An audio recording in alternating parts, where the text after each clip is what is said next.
Welcome to the first launching lecture of our comprehensive, deep course on developing an effective marketing strategy. I am delighted that you are here to learn and have a deep dive into the key steps in developing a marketing strategy that will differentiate you from the competition, attract new customers, and generate demand for your products or for your services. The marketing industry offers endless opportunities for those who know how to use them. That is why during this course we will expand our horizons in understanding the concept of marketing strategy. Why me? I was invited together with my team to prepare a special course for you from the practical point of view, including all theoretical knowledge that I have. And let me introduce myself. My name is Yulia Besedina. I am an expert practitioner with expertise in the field of commerce and marketing. I have more than 20 years of experience of different levels of strategy building. From, for example, the go-to-market planning, brand launches strategies building to business development, strategic commercial approaches. As an ex-brand manager of LG Electronics, I was managing marketing strategies, localization, and go-to-market planning. As an ex-top manager of Huawei and Samsung Electronics, I was responsible for building marketing strategies. And as the owner and CEO of Marketing Art Agency, I was dealing a lot with different market analysis, building strategies for my clients, and go-to-market planning. My theoretical background covers international business management and executive mastering of business administration. I am also very excited to make a special highlight of my high professional colleagues who contributed to the development of this course a lot. Meet please Irina Keush and Irina Yapar, senior marketing managers who have worked for such brands as Mondelez, Vodafone, Coca-Cola, Skyworth, Midea, and others. We have combined and integrated our experience and are happy to share this knowledge with you in this course. We developed a lot of interesting topics for you. So, throughout this course, I will share valuable practical insights and theoretical squeezes for this year that we gained that will help you create a marketing strategy that not only sets you apart from your competitors, but also drives your business success.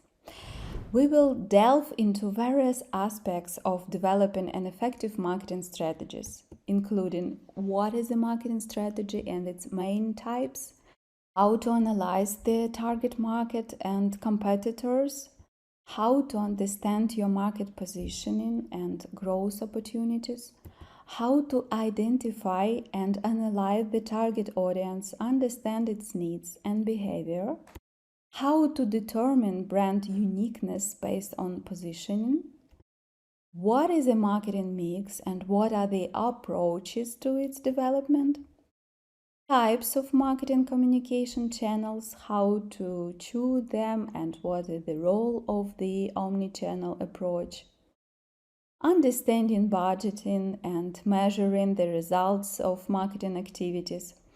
Our goal is to equip you with the skills and practically important knowledge to help you develop an effective marketing strategies on your own.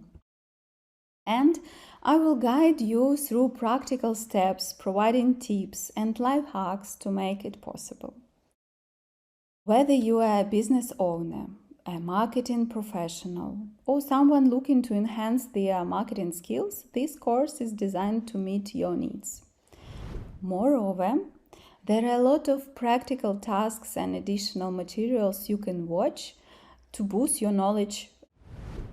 As a reminder of the road you will go down during this course, you will receive a certificate from Udemy. It proves you are on the right track when using this new qualitative way of doing things and managing your own project. You can include it in your CV or LinkedIn profile to demonstrate your own new expertise. Before we continue, thanks for choosing our course. We hope you enjoy this journey and we'll be glad to hear your feedback about it. Your thoughts, really important for us. It helps us make things even better and broaden our expertise. Also, follow us on social media. Keep in touch after completing this course. We are excited to have you join our great community. Ready to start this journey? Enroll now and pave the way to learning how to develop effective marketing strategies. So, see you!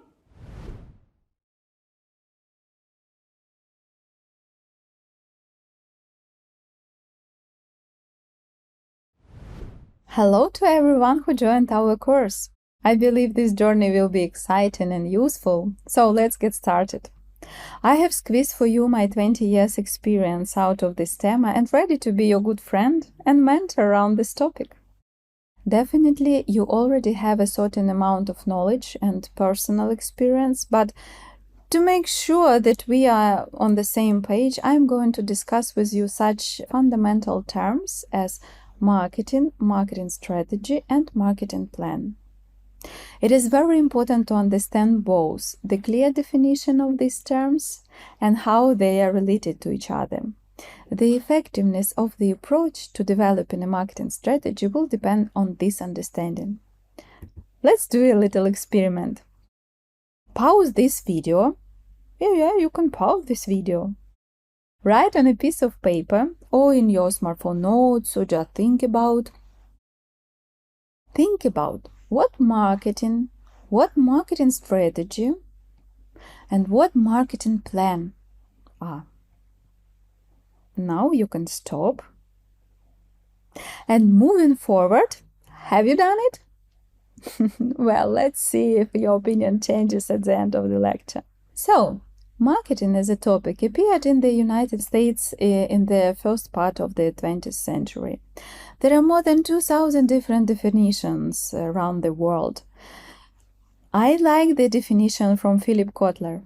He defines marketing as a science, as an art of exploring, creating, and delivering value to satisfy the needs of a target market at a profit. Marketing identifies unfulfilled needs and unfulfilled desires. Really, this is really very complicated topic that combine a lot of research, calculations, and so on. So, be short, what does it mean? This means that marketing is actions that are carried out to create a product or service that value of which is able to meet the pre-identified needs and desires of the consumer to increase your profit or receive other benefits. At the same time, marketing strategy is a set of long-term decisions aimed at meeting the needs of existing and potential customers, creating a competitive advantage, not just advantage that you think, but competitive advantage, and achieving the company's goals, taking into account the current market position, your internal resources, and your external opportunities. Talking about marketing plan, we can define it as a document that business use to outline and organize their marketing strategy for a specific period, detailed key objectives, tools, channels, and KPIs. This means that the marketing strategy can be supported and covered by many market plans, separated in time. Still, the marketing plans should always contribute to achieving the goals defined in the marketing strategy and not contradict. This is very important, not contradict it. Thus, marketing strategy is a subset of marketing that provides a framework for achieving the overall marketing goals. The marketing plan is derived from the marketing strategy. It operationalizes the strategy by breaking it into actionable steps. In other words, I would like to give you a short allegory. Marketing is the expensive map. Marketing strategy is the defined path from point A to point B. And the marketing plan is a detailed guide that outlines the specific ways to traverse that path. Together, they form a cohesive framework for navigating the complex landscape of promoting products or services and achieving organizational marketing goals. So, it's time to return to our little experiment that I mentioned at the beginning of the lecture. Given the insights shared in this lecture, consider refining or expanding your definitions of marketing strategy, and marketing plan, and rewrite them. I encourage you to view marketing strategy, and marketing plans not as isolated concepts, but as integral components of a unified approach. And now, let's take a short break from our lecture. Udemy has already asked to leave feedback, or will do it soon. I know it may seem a bit early, but that's a platform policy. Let's respect it. Udemy values your first impressions of the course, so I would greatly appreciate your honest feedback. Your mark helps me deliver this course to more students who want to start with creating a marketing strategy like you do. In an open space for comments, feel free to share what you would like to learn from this course and the goals you hope to achieve.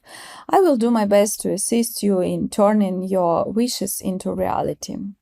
So, in conclusion, remember that fully integrating marketing concepts, strategies, and plans is key to successfully navigating a complex business environment, creating a value for customers, and achieving sustainable organizational success. In the upcoming lecture, we will explore the role of marketing strategy in a competitive environment and how a well-crafted marketing strategy serves as a linchpin for businesses seeking not only to survive, but to thrive amidst competition.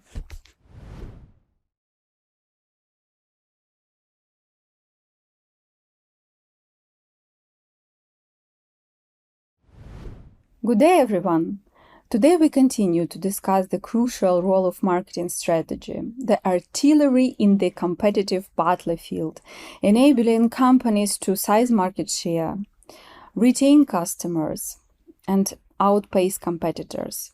You may have heard that the marketing environment influences a marketing strategy. So let's find out what the marketing environment is and how it affects the development of marketing strategy. So, the marketing environment is an ecosystem within which a business operates and sells its products or services. This environment is dynamic and continuously evolving, shaping the strategies and decisions of a company. Marketing strategy and the marketing environment are deeply intertwined due to their inherent relationship in shaping the success and direction of a business. There are two primary components of the marketing environment: a microenvironment and a macroenvironment. A microenvironment, it includes factors that are close to the company and have a direct impact on its operations. Key elements of the microenvironment consist of customers, their preferences, behaviors, needs, and purchasing patterns that significantly impact a company's marketing strategies. Suppliers, the businesses or individuals providing raw materials or resources influence production and delivery capabilities. Intermediaries, these are distribution channels like retailers, wholesalers, and logistic companies that facilitate the movement of products or services to customers. Competitors, understanding and analyzing competitors' strategies, strengths, weaknesses, and market positioning is crucial for a company's marketing plans.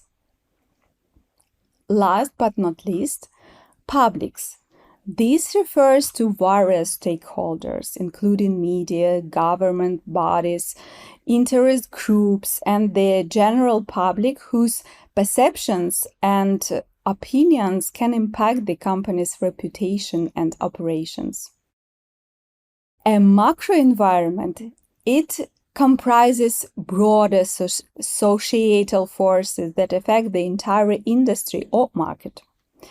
Key elements of the macro environment include economic factors. These encompass factors like economic growth, inflation rates, interest rates, and employment levels that influence consumer spending behavior.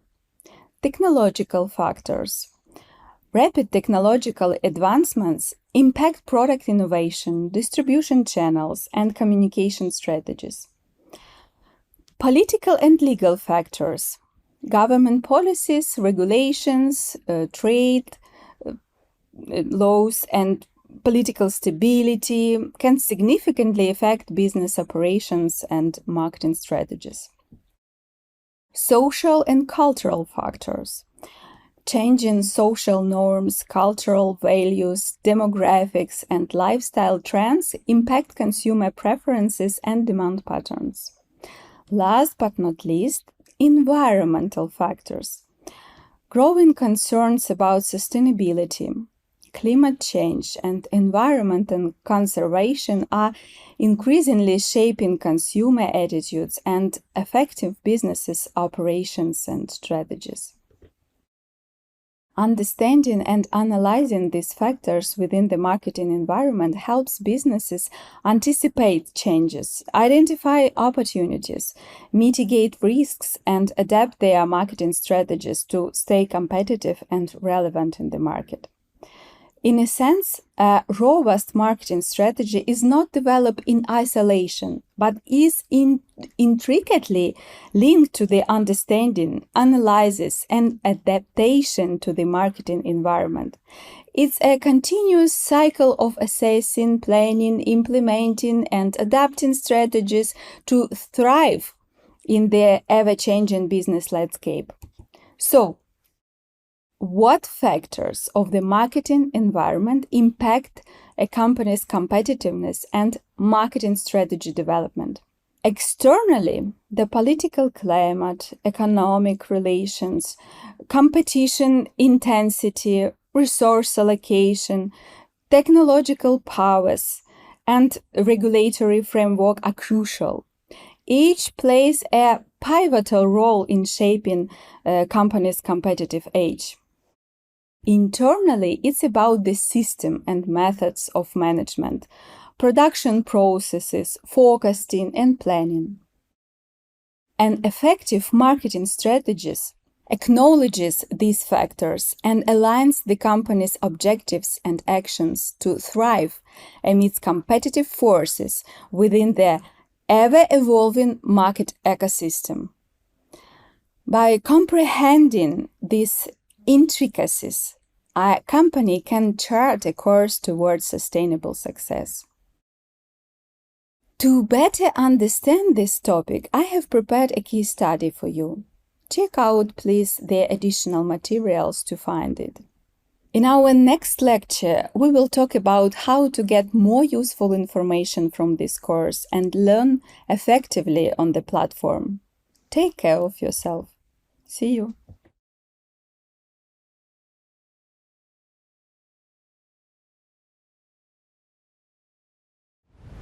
Hi everyone, and welcome back to our course.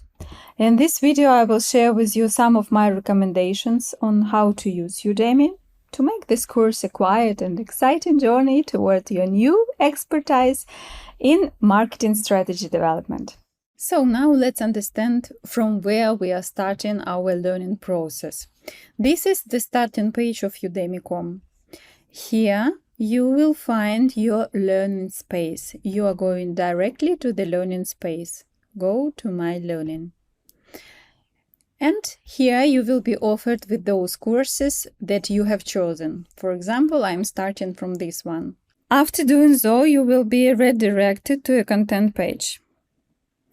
It includes the right-hand side menu here.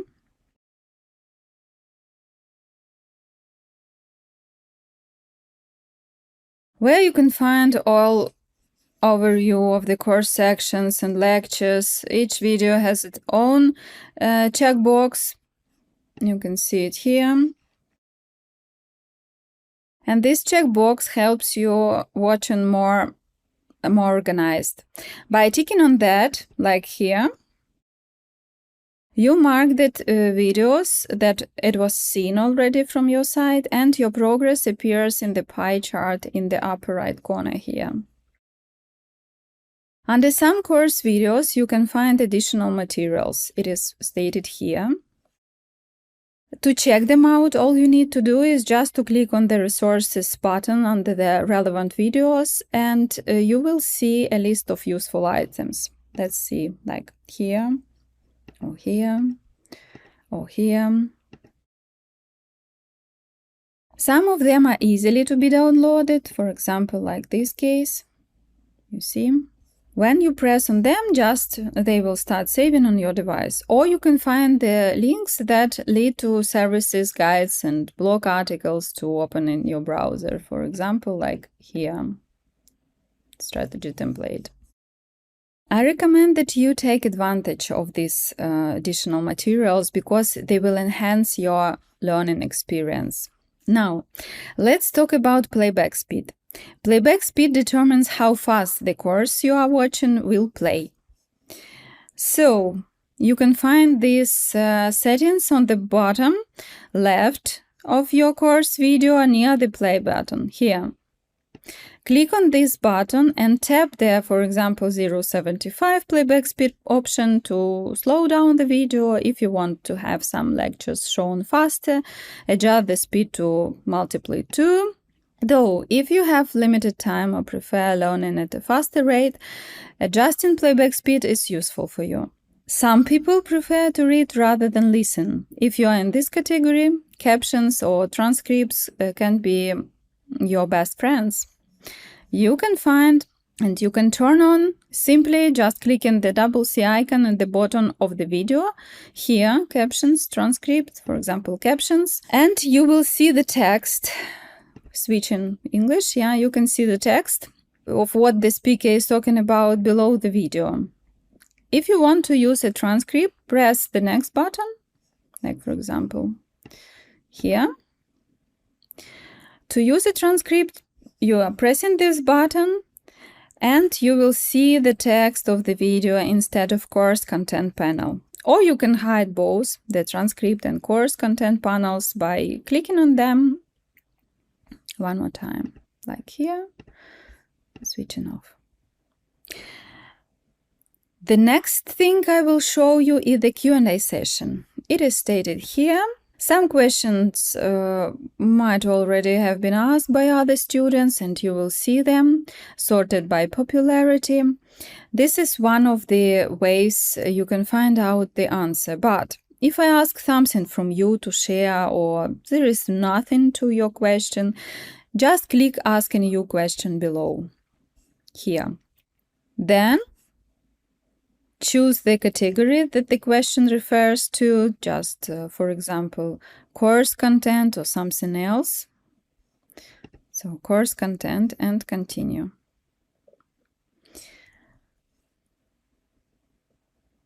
In the title, write your question or the topic on which you are sharing the answer, and or just you want to clarify some details if needed, for example.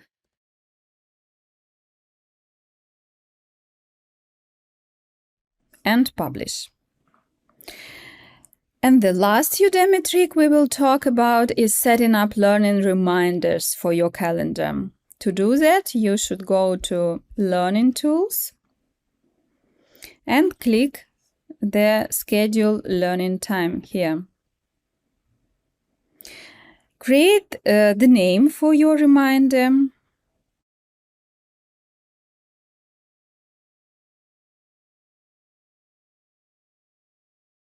Choose the course from which to get notifications. Yeah. And go next.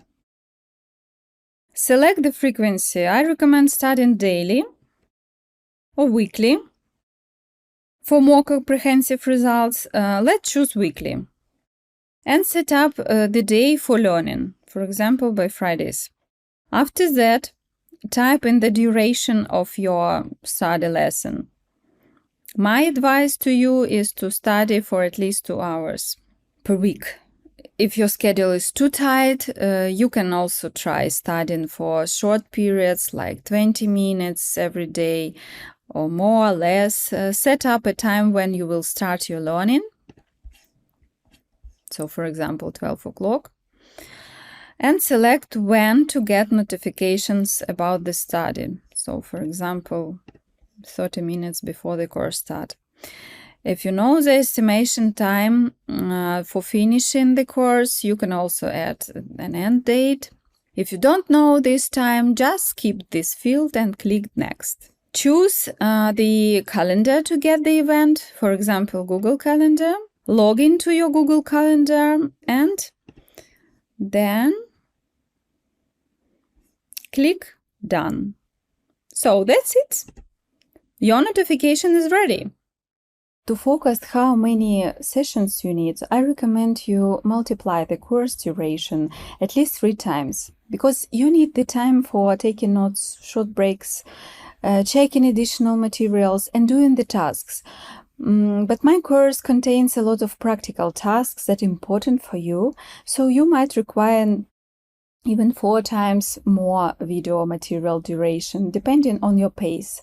These tasks help you learn about marketing strategy, not only in theory, but also practically. So, remember to take short breaks and do some physical exercises after sitting for a long time of study sessions.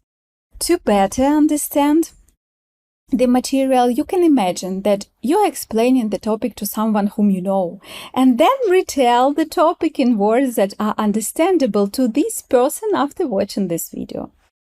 Now, it's your time. Have you ever studied with Udemy before diving into this course? What features of this platform have you already used before watching this video?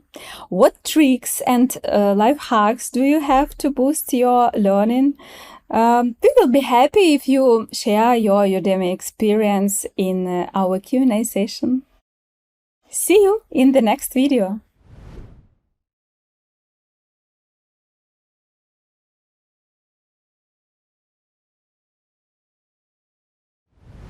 Greetings! Now we will delve into the types of marketing strategies that exist today. Of course, there are a huge number of approaches to classifying marketing strategies. They are shaped by the company's competitive position, dreams, aspirations, financial potential, and so on and so forth. We have squeezed for you the most useful for understanding which strategies exist. But these classifications generally fall into 3 main groups, so for you it will be more easily to understand them.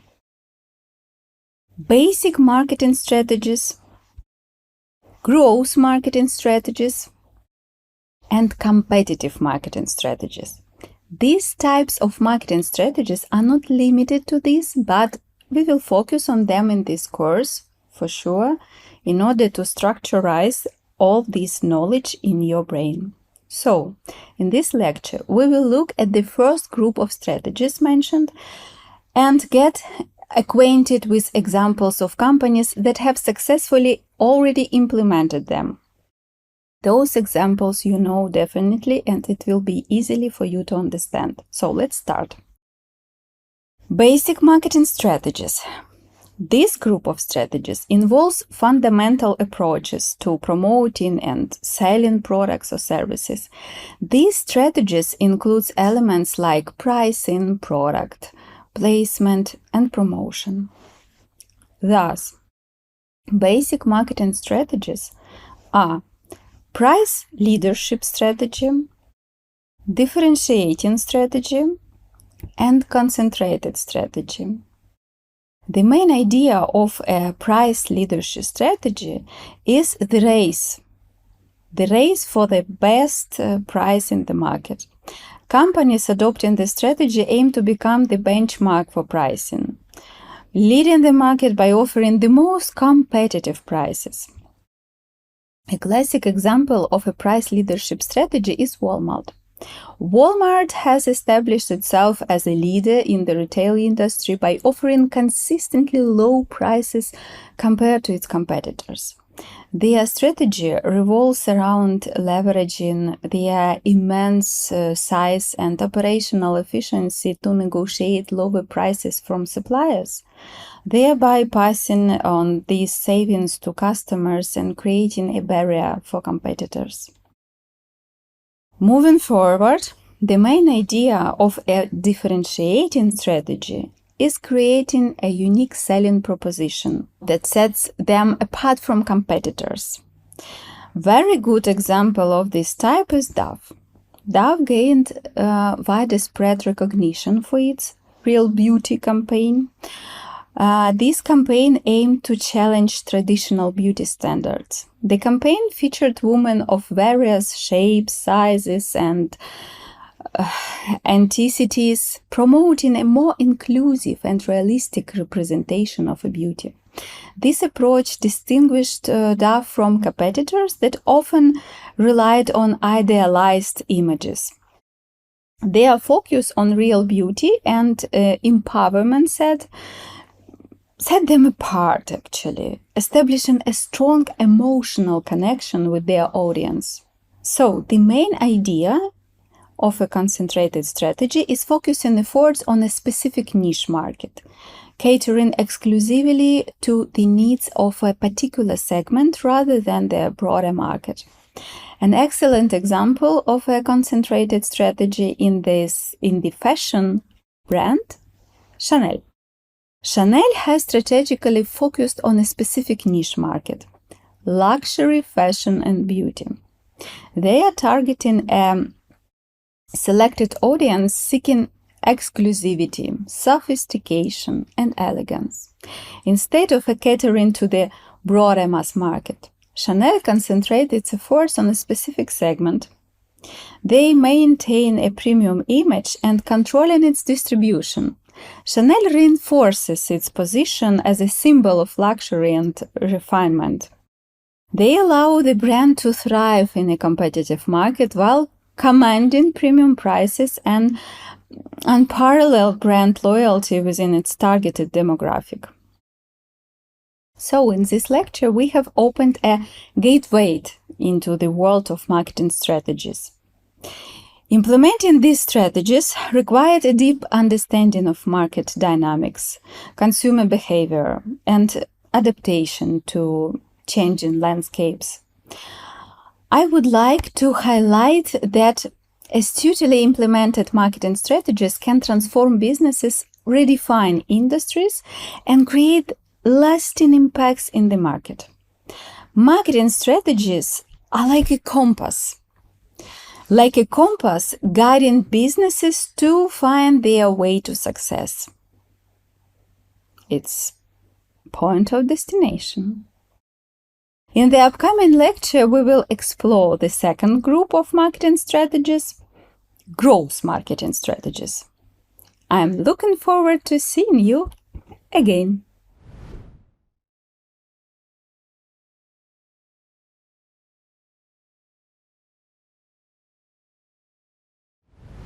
Hello everyone!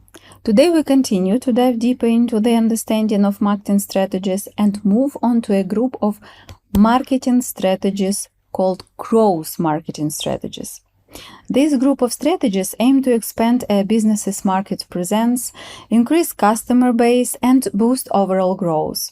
These strategies often involve innovative tactics, also involve market penetration and diversification. The goal of this kind of strategies is to achieve measurable and sustainable business expansion. This group includes three core strategies. This is intensive growth strategy, integrative growth strategy, and diversification strategy. The main idea of an intensive growth strategy is rapid growth within their existing market by increasing market share, boosting sales, or expanding into new markets. Very good example illustrating of an intensive growth strategy is Starbucks. Starbucks, known initially for its premium coffee offerings, embarked on an intensive growth strategy by expanding its presence globally. Through aggressive expansion and opening numerous stores in various locations, Starbucks pursued a strategy focused on increasing market share within its existing market. Their intense growth strategy included tactics such as opening multiple stores in close proximity, targeting high-traffic locations like malls, airports, and urban centers, and introducing new product lines beyond just coffee, such as teas, pastries, and merchandise. This strategy helped Starbucks dominate the coffee house industry and make it a ubiquitous presence and the go-to choice for many consumers seeking a premium coffee experience. I would say that the main idea of an integrative growth strategy is mergers, acquisitions, or partnership to achieve growth by capitalizing on mutual strengths. A good example of this type of strategy is Amazon. Amazon started as an online bookstore and diversified into a conglomerate offering a vast array of products and services. Amazon's integrative growth strategy involves diversifying its products, acquiring businesses, and embracing third-party sellers. Horizontal integration. It is also focused on controlling its supply chain, investing in technology, and exploring globally its vertical integration. This approach aims to broaden offerings, optimize operations, and maintain a strong global presence. Their strategic acquisitions and partnerships propel them to become a dominant force in e-commerce, cloud computing, and more. And moving forward to the main idea of diversification strategy is to expand into new markets or new industries to spread risk and create new opportunities. A good illustration of a diversification strategy is Disney. Initially, Disney recognized for its animation and entertainment business. Disney expanded into them theme parks, media networks, consumer products, and acquired entertainment companies like Pixar, Marvel, and Lucasfilm. For instance, the acquisition of Pixar brought animated hits like Toy Story or Finding Nemo. All of them are in Disney's portfolio, strengthening its position in the animation industry. Similarly, the acquisition of Marvel and Lucasfilm brought iconic franchises like the Avengers and Star Wars, broadening Disney's entertainment portfolio. This diversification allowed Disney to tap into different markets, and different industries, spreading its risk across multiple business lines. It enabled the company to leverage synergies between its various divisions, create new revenue streams, and establish a dominant presence in the global entertainment industry. So, in the end, I would like to note that no matter what type of strategies you implement, all of them determine what needs to be done to strengthen current positions and increase market share. If you have a marketing strategy, you understand where to move and what to focus on. Resources, both financial and labor, are spent rationally.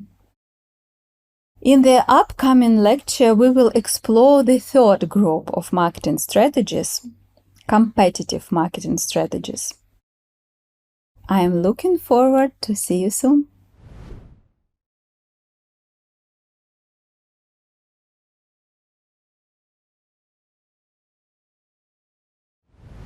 So, welcome back. We have explored basic and growth marketing strategies in our previous lectures, and now it's time to dive into the understanding of competitive marketing strategies.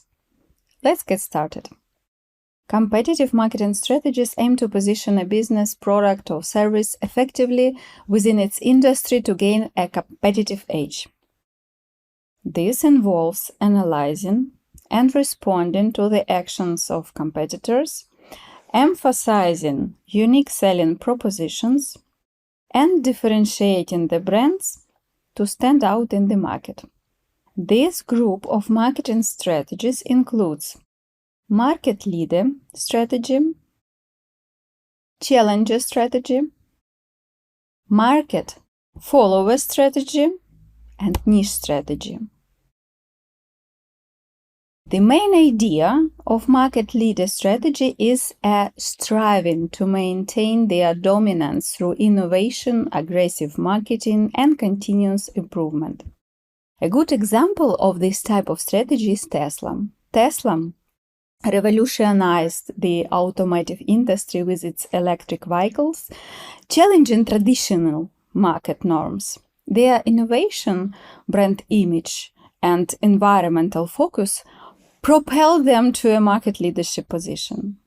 The main idea of challenger strategy is to challenge the market leaders to adopting aggressive tactics, highlighting weaknesses in the leaders' offerings, and presenting themselves as a better alternative. A classical example of a challenger marketing strategy is Pepsi. It has consistently positioned itself as a challenger brand, taking on the market leader Coca-Cola by directly challenging its supremacy through various marketing campaigns. One of the most iconic challenges was the Pepsi-Cola's Challenge campaign in the 70s and 80s. In this campaign, blind tests were conducted where consumers were asked to taste both Pepsi and cola without knowing which brand they were drinking.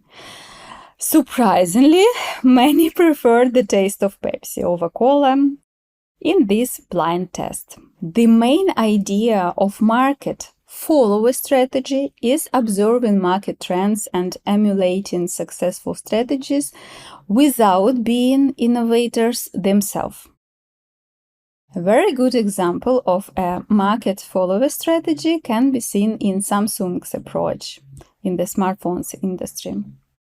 While Apple is often considered the market leader in premium smartphones, Samsung has strategically positioned itself as a market follower. Instead of trying to innovate ahead of Apple, Samsung closely observes market trends and consumer preferences. This strategy aims to capture a segment of consumers who might prefer an Android-based phone with features akin to those of the iPhone but at a potentially more affordable price point.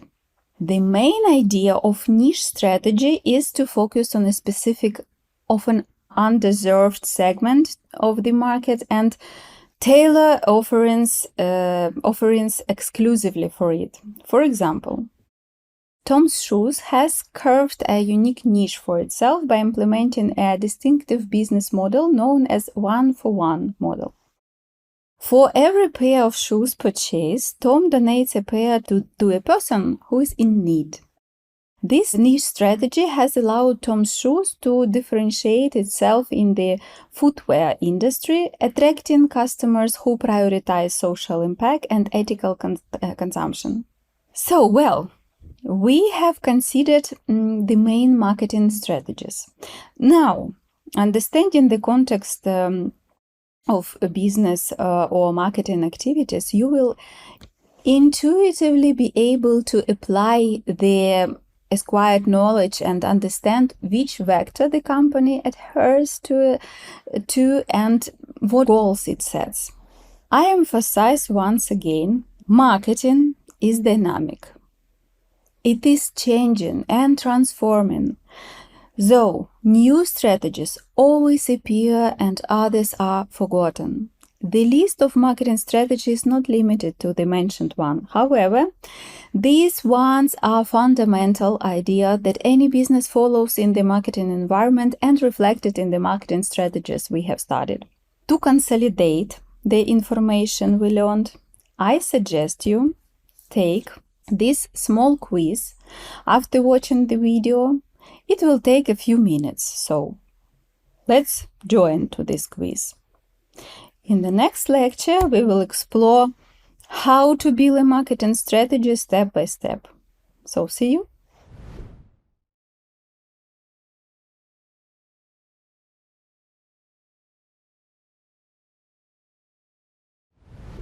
Welcome to today's lecture, where we will consider the key steps of developing an effective marketing strategy.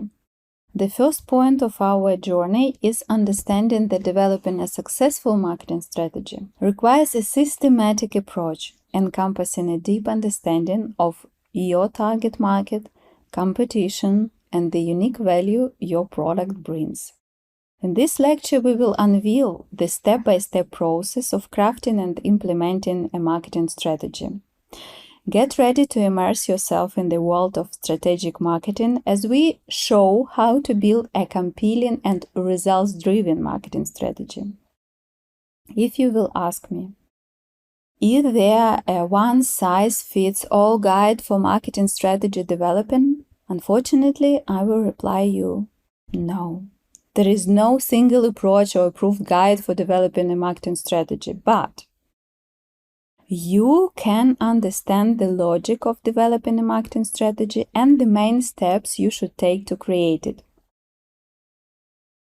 The rest will depend on your goals, tasks, time, resources, and of course, financial capabilities. So, the first step is competitor analysis and target market selection. Here, we delve into competitor analysis where we identify strengths, weaknesses, opportunities, and threats posed by competitors. We will also recognize market trends and anticipate industry changes. Also, we choose target segments, understanding diverse customer needs through market segmentation. And of course, during this process, we evaluate where our brand, product, or company stands in the market, identifying areas for improvement and enhancement. The second step is target audience analysis. At this stage, we should clearly define the target audience, its demographics, psychographics, and behavioral characteristics. Understand consumers' behavior and needs, dive deep into customer motivations, identify triggers that influence purchasing decisions, and pain points. The third step is defining brand or product uniqueness. At this stage, we need to determine the main components of positioning, aligning them with customer perceptions and expectations, and create a unique selling proposition that distinguishes our brand or product, focusing on benefits that solve customer problems. The fourth step is marketing mix development. At this stage, we choose an approach to defining the marketing mix, consider the 4 Ps or 7 Ps or other relevant concepts. Next, we find out the role of each component of the marketing mix, recognize how each element contributes to the overall strategy, ensure consistency and integration across all elements. Fifth step is strategic marketing channel choices. At this stage, we consider the strengths and weaknesses of various channels and select marketing channels that align with our target audience's preferences.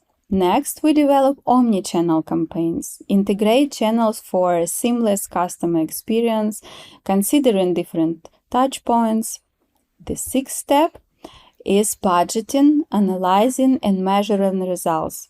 Here we define success metrics or key performance indicators aligned with business objectives and, of course, allocate available budget based on the most effective channels and forecast return on investment to ensure optimal resource allocation.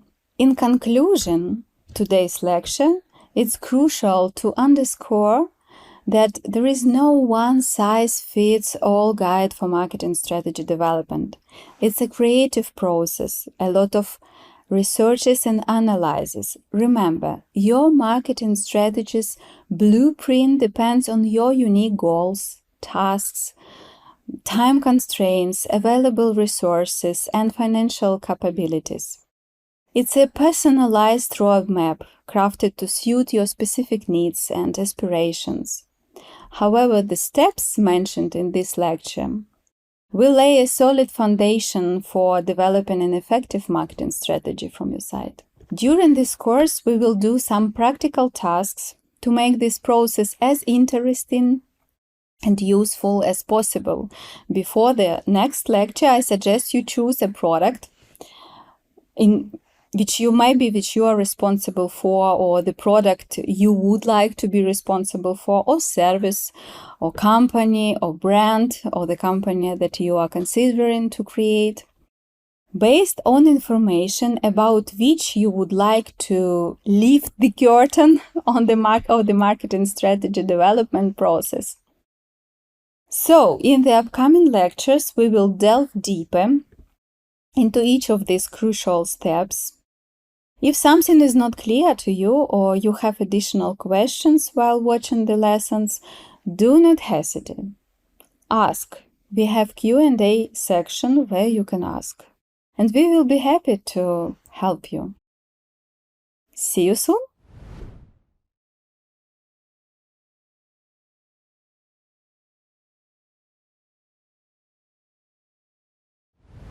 Hello friends! Can you imagine trying to hit a target blindfolded? That's what using a one-size-fits-all marketing strategy feels like in today's dynamic business world, like shooting arrows in the dark. So, let's talk about hitting that bullseye. See, success nowadays needs a sharp focus, like using a magnifying glass instead of binoculars. That's where market segmentation and targeting come into play. In this lecture, we are going to uncover the secrets behind it, figuring out how businesses can find and connect with their most important customer groups. Ready? Let's go. First of all, let's clarify what exactly is segmentation and why is it indispensable in modern marketing. So, segmentation involves diving the market into distinct groups, distinct segments based on shared characteristics. Also, we can say that market segmentation involves diving a diverse market into smaller, homogeneous segments. Remember, it's crucial because it acknowledges the diversity among consumers, recognizing that not all buyers are the same. Without segmentation, marketing strategies lack focus, often failing to resonate with specific audience segments. Imagine marketing high-end luxury watches to teenagers? Such a strategy would not succeed. Segmentation allows businesses to craft messages, craft products, and craft experiences that align precisely with the needs and desires of specific consumer segments, thereby increasing the effectiveness of marketing efforts. So now let's delve into the key principle of market segmentation: demographic, psychographic, behavioral, geographic, technographic. Of course, there are other principles of segmentation, such as price segmentation, firmographic segmentation, generation segmentation, or seasonal segmentation. The list goes on, and it may vary depending on the product, depending on the service, market type, etc. Therefore, to understand the fundamentals of segmentation, we will focus on the key ones. For instance, consider demographic segmentation. It divides markets based on quantifiable attributes such as age, gender, income, education, occupation, and family status. Example: L'Oreal strategically tailors its beauty products lines using demographic segmentation. For instance, the Revitalift series is crafted for individuals aged 35-50, focusing on anti-aging solutions. Simultaneously, the Heterogeneous range caters to the 18s, 30s age group, emphasizing gentle and hydrating skincare. Psychographic segmentation, for example, delves into consumers' lifestyles, values, benefits, and personalities. This deep understanding enables businesses to connect on an emotional level with the audience. Example: Airbnb. Live There campaign is a good example of psychographic segmentation. It targets travelers based on their lifestyle, values, and beliefs, encouraging them to seek unique, authentic experiences. The campaign creates an emotional connection by highlighting the contrast between standard tourism and the immersive experience facilitated by Airbnb. Focus on behavioral segmentation is consumer behaviors, including purchasing patterns and purchasing behavior, product usage, and brand loyalty usage patterns. Example: Amazon's recommendation system relies heavily on behavioral segmentation. By analyzing users, browsing, and purchase history, Amazon recommends products that align with their interests and preferences, driving higher sales through personalized recommendations. One more type: geographic segmentation. It considers location-based factors such as climate, culture, and population density. This segmentation is evident in fast food chains adapting menus to suit regional tastes or marketing winter apparel more heavily in colder regions. Example: McDonald's utilizes geographical segmentation by adapting its menu to suit local tastes. For instance, offering McSpicy Paneer burgers in India to cater to the vegetarian preferences prevalent in this country. In the digital age, technographic segmentation is gaining traction, categorization, consumer based on their technology adaptation and usage. For example, Apple's segmentation strategy aligns with technographics. It uses technological segmentation to tailor products for specific user groups. For tech enthusiasts, there is iPhone. The iPad is aimed at creatives, and the MacBook is for professionals. This strategic approach recognizes different technological preferences, meeting the different needs of different customer segments. Segmentation is not limited to the types mentioned above. Depending on the product, service, or industry, there may be other important characteristics that define separate segments, but each of these segmentation types provide a unique lens through which businesses can understand and target specific customer groups. By leveraging multiple segmentation types or a combination thereof, businesses can create more tailored and effective marketing strategies that resonate with diverse audience segments.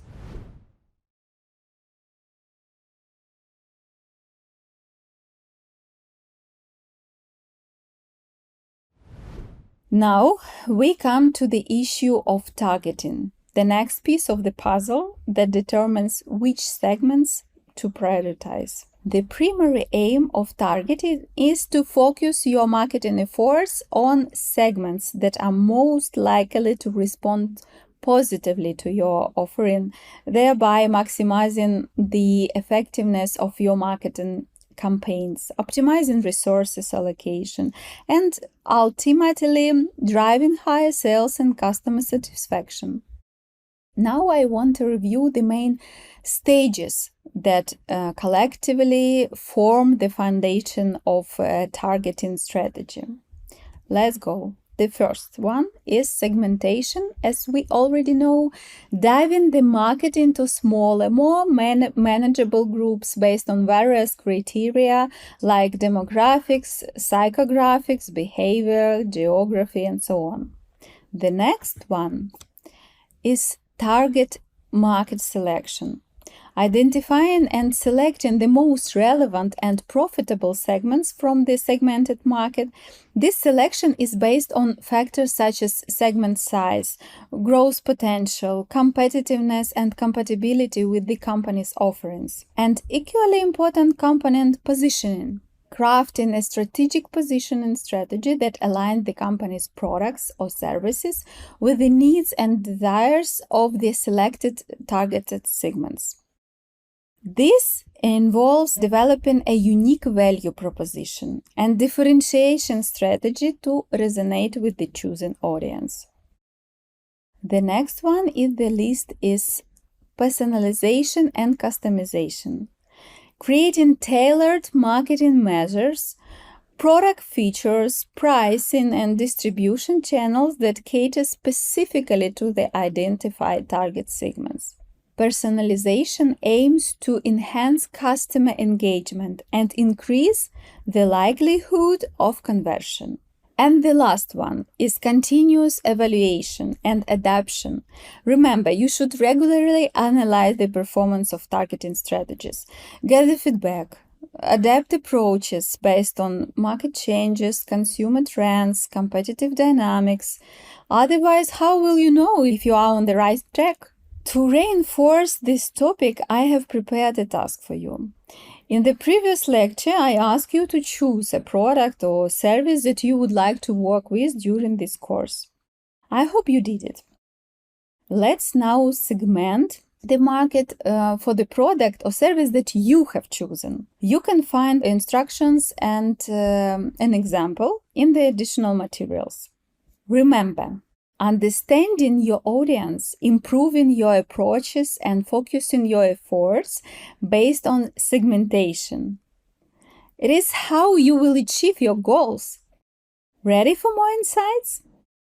In the upcoming lecture, we will explore the importance of competitor analysis, because targeting does not make sense without understanding the competitive environment in separate segments. So, see you later.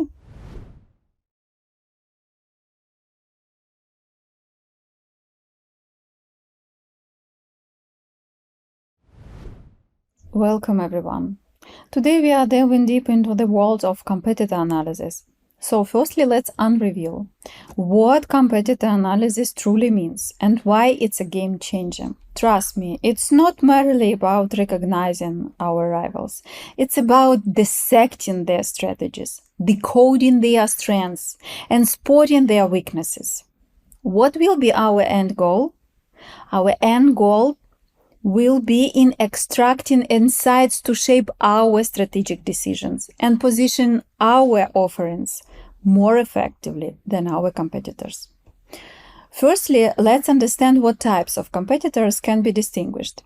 Sure, there are those obvious ones, like the direct competitors who offer similar products to the same audience. Direct competitors directly impact your market share. But there is a snaky bunch too, the indirect competitors. They fulfill similar needs or serve the same customer base. They operate in a different market segment, but still manage to draw attention or resources away from your business.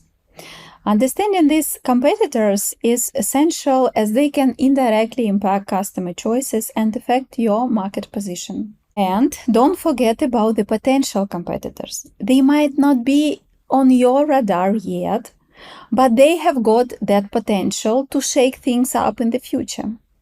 They might be startups, existing businesses in different industries eyeing expansion, or technological advancements that could disrupt the market. Anticipating potential competitors is vital for proactive strategizing and staying ahead in the ever-evolving business landscape. Have you heard about substitute competitors? Substitute competitors offer products or services that may not be identical to yours, but can fulfill the same customer needs. Recognizing substitute competitors is crucial.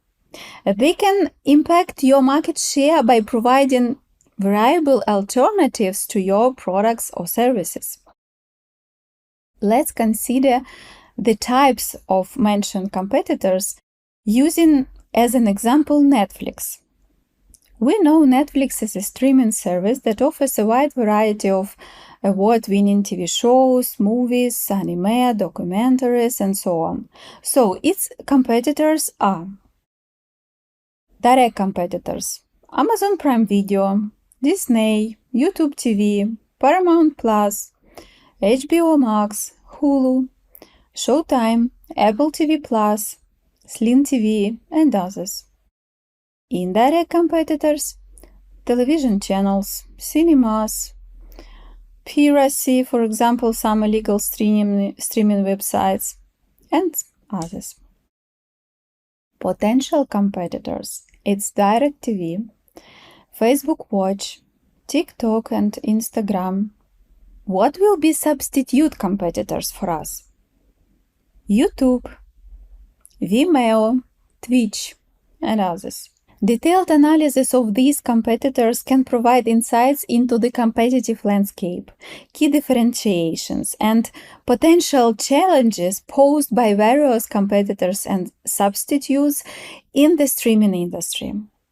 Thus, understanding and classifying the different types of competitors is crucial to developing tailored marketing strategies to counter their influence and take advantage of their weaknesses.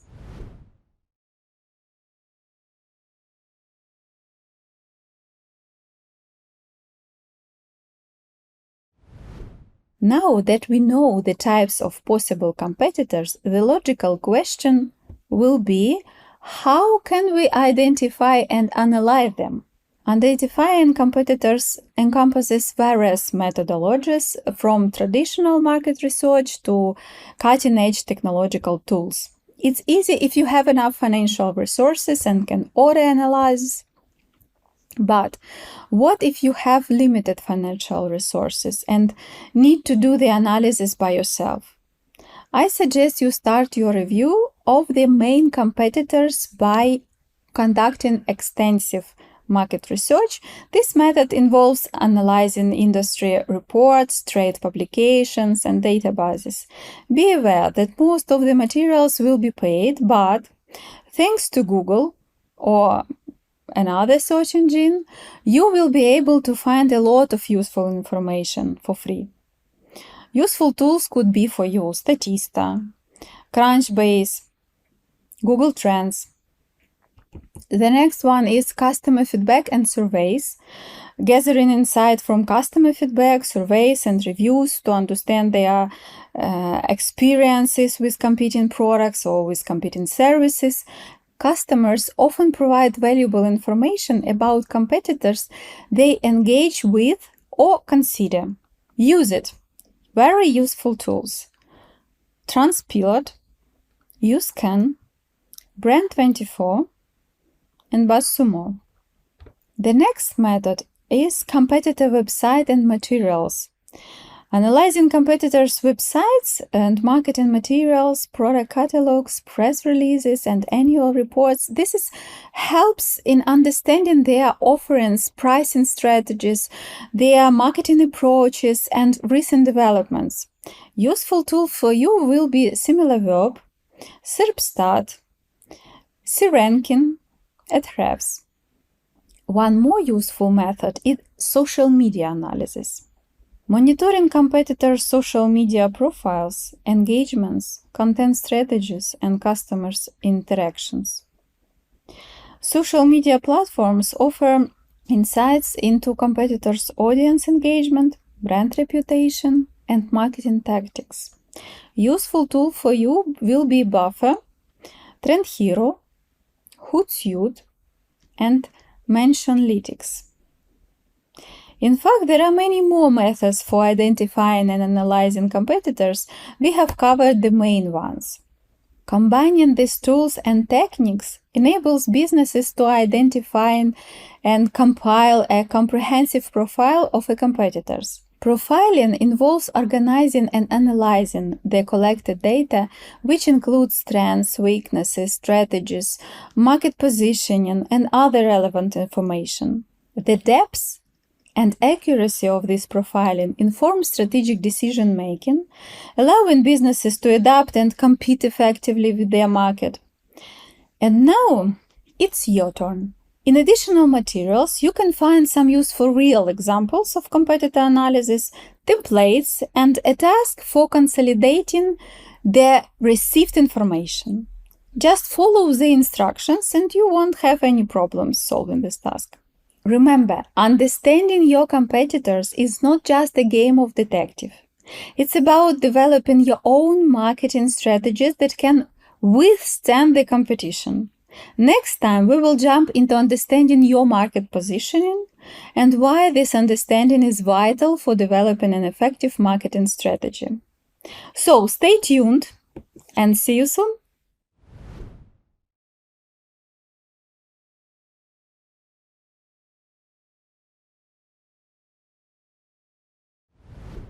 Hello everyone! Welcome to today's lecture on understanding your market position among competitors. I am sure you agree with me that in a rapidly changing business environment, knowing where your company or your offer stands in the market is crucial for marketing strategic decisions making. In previous lectures, we have already familiarized ourselves with market segmentation and competitor analysis. I hope you successfully completed the proposed practical tasks. Are you? And I hope you have accumulated a certain amount of knowledge for further actions. So, based on the preliminary analysis, we know the market features, its segments, and understand the competitive environment. The following questions are: what is our position in the market? Do we have advantages over our competitors? Are we losing out to our competitors? If so, do we have opportunities to correct this and improve our position? One of the most effective tools to help us find answers to those questions is SWOT analysis. It is one of the ways to analyze internal and external factors affecting a company.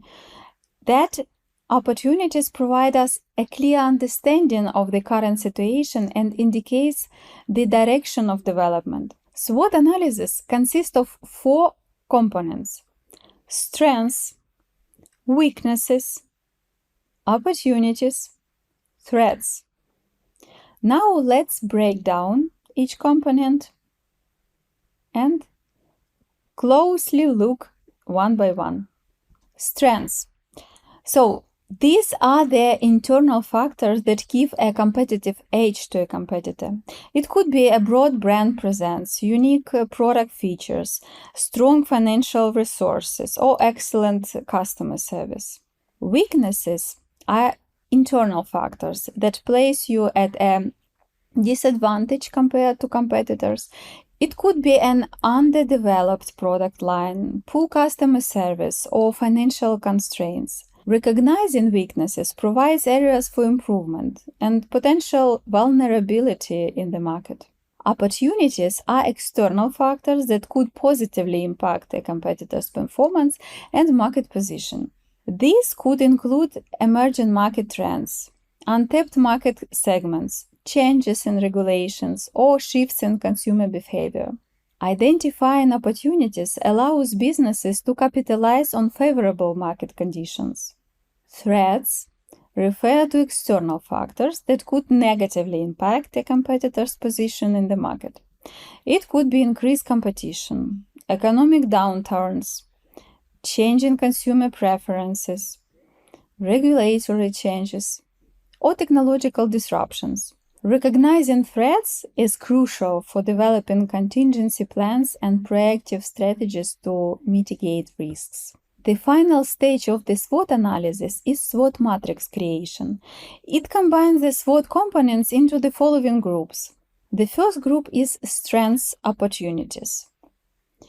The control question here is: how will opportunities help to emphasize our strengths? The second group is weaknesses, opportunities. Control question here is how can we use the opportunities to minimize our weaknesses. The third group is strengths, threats. Control question here is how can we use our strengths to protect against uncontrollable threats. The fourth group is weaknesses, threats. Control question here is what weaknesses will cause the most damage in the event of uncontrolled threats. By visually organizing these factors into a matrix, organization can systematically analyze their current position and develop informed strategies for achieving their goals. The SWOT matrix is a dynamic tool, and this dynamic tool can be revisited and adjusted as the business environment evolves.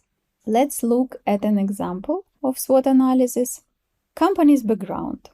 This is a specialized cafe that offers meat and sweet pies. They sell hot ready-to-eat pies and frozen takeout meals, as well as an assortment of fresh salads and drinks. The company is interested in growing and is looking for ways to improve its position in the market.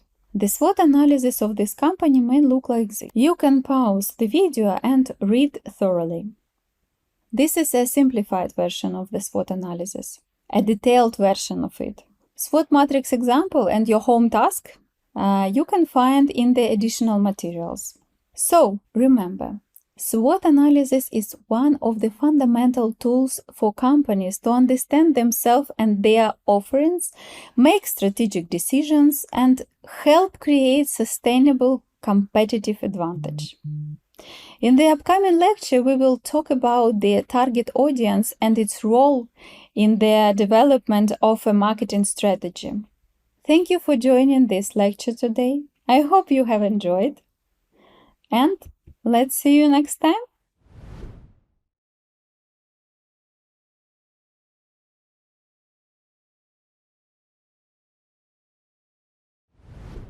Welcome to one of key lectures. Today we are going to talk about the importance of target audience in marketing. A target audience is the heart and soul of marketing. It is the one behind every marketing strategy, every marketing campaign, every product change. It's not just about what we offer, it's about tailoring it for those who will use it. Now let's try to give a classic definition of the term target audience. It is a fundamental concept that includes a group of individuals or legal entities that business is focusing on. Target audience analysis provides insight into customer needs, contributing to effective campaign building, product improvement, and strategic positioning. So, what makes target audience a key aspect of marketing? The first is precision in engagement. Identifying a target audience allows businesses to speak directly to people who are most likely to be interested in their products or their services. It's akin to having a one-to-one conversation in a crowded room rather than shooting to everyone in hopes that someone might listen. This precision enhances the effectiveness of marketing efforts. The second one is tailoring solutions. Understanding the target audience goes beyond demographics. It delves into behaviors, into preferences, pain points, and aspirations. These insights empower businesses to tailor their offerings, their messaging, and even the overall brand experience to resonate deeply with their audience. For instance, a tech company catering to both young gamers and working professionals will need different approaches to engage each group effectively. The next one is strategic decision-making. From product development to pricing, distribution channels, and promotional activities, knowing the audience helps in making informed choices. One more aspect is efficiency in resource allocation. Knowing the target audience prevents wastage of resources on campaigns or channels that would not resonate with them. It optimizes budget allocation by focusing efforts on avenues that have a higher probability of yielding results. And finally, the fifth one, building brand loyalty. When a brand consistently speaks their audience's language, addresses their concerns, and provides solutions, it builds trust and builds loyalty over time. The target audience is the cornerstone of a successful marketing strategy. It gives us the understanding that marketing isn't only about selling, but also about creating meaningful connections with people. Let's take a look at an example. Here are two segments of the robot vacuum cleaner audiences. The first is the tech enthusiasts, 25-30 years old people, progressive and goal-oriented consumers with an active lifestyle.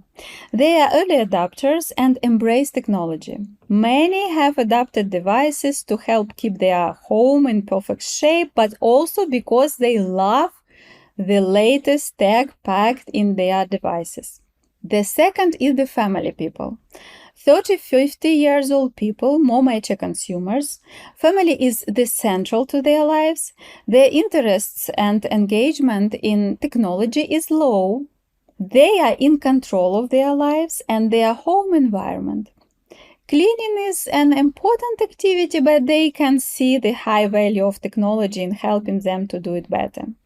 Let's imagine that your company sells high price level robotic vacuum cleaners equipped with advanced technology and sophisticated individual design. These features are reflected in the marketing strategy and brand communication. So, which of these audiences will be your target audience? You are right, it's the first one. Undoubtedly, this product will best meet the needs of the first segment. The needs of the second segment different. So, your product will most likely not suit them. They expect something in the middle price segment. They don't care about the technological side of the robot vacuum cleaner. They just want it to do the sweeping and mopping the floor.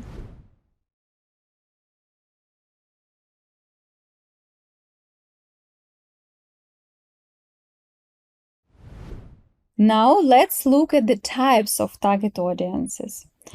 Diving target audiences into types is pretty simple and straightforward.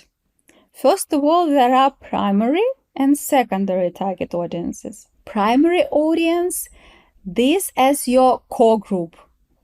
The people who are your biggest fans or most likely to buy your products or your services. For example, a gaming company. Gaming company might have gamers as their primary audience. What is secondary audience? These are the supporters, not the main focus, but still significant. They might indirectly benefit your business. Think of a gaming company also targeting parents who buy games for their kids. They are not the primary players, but they influence the purchase. The next one, narrow and broad target audience. Narrow audience, picture this as a zoomed-in view, focusing on a specific niche or specific segment. In this example, a company could focus on producing a line of snacks that are not only organic but also gluten-free. The target audience for this product would be fitness enthusiasts who prioritize healthy eating, while a broad audience is like stepping back for a panoramic view, aiming for a larger, diverse group. An example could be a fast food chain catering to a wide demographic, everyone from kids craving nuggets to professional looking for a quick lunch. And finally, B2C and B2B target audiences types. B2C audience in this scenario, business target individual consumers like you and me. When you buy a phone, shoes, or subscribe to a streaming service, you are part of a B2C audience. Talking about B2B audience, here businesses sell products or services to other businesses. For instance, a company selling software to streamline HR processes targets other companies, not individual consumers. Understanding these types of target audiences helps marketers focus on who they are trying to reach and how they should shape their marketing strategies. With the types of target audience, I think we have got that sorted out. Now let's move on to such a concept as target audience portrait, or we could say also target audience persona. A persona is a collective image of a person who represents a part of your target audience. What does it mean? It means that your target audience may be represented and described by several personas. Moreover, each person may have different needs, motivations, pains, etc. The basic components of creating a target audience portrait are demographics. It's about age, gender, location, income, occupation. These are the broad strokes that form the initial outline of your portrait.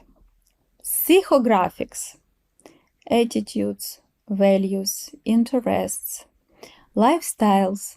Think about their hobbies, what they value in life, their beliefs, and the things that drive them. Behaviors and habits, it could be what do they do, how do they shop, where do they spend their time, online or offline, are they early adopters or traditional buyers. Pain points and needs. Here we should think about what problems do they face that your product or service can solve. What are their desires or what are their aspirations? When we are talking about preferences and influences, we should think about what do they like? What influences their decisions? Is it friends' recommendation? Is it social media or expert opinions? To craft this portrait, gather data from various sources, from surveys, from market researches, from customers' interviews, and even social media analytics. Some marketers even give this imaginary persona a name and backstory to make it more relatable. I have prepared for you an example of a developed persona. Also, I have prepared for you a useful template, and as always, for the most diligent students, a small task. Please check additional materials. And note that this task is designed for 2 lectures, so I suggest you to start with the first part and do the second after watching the next lecture.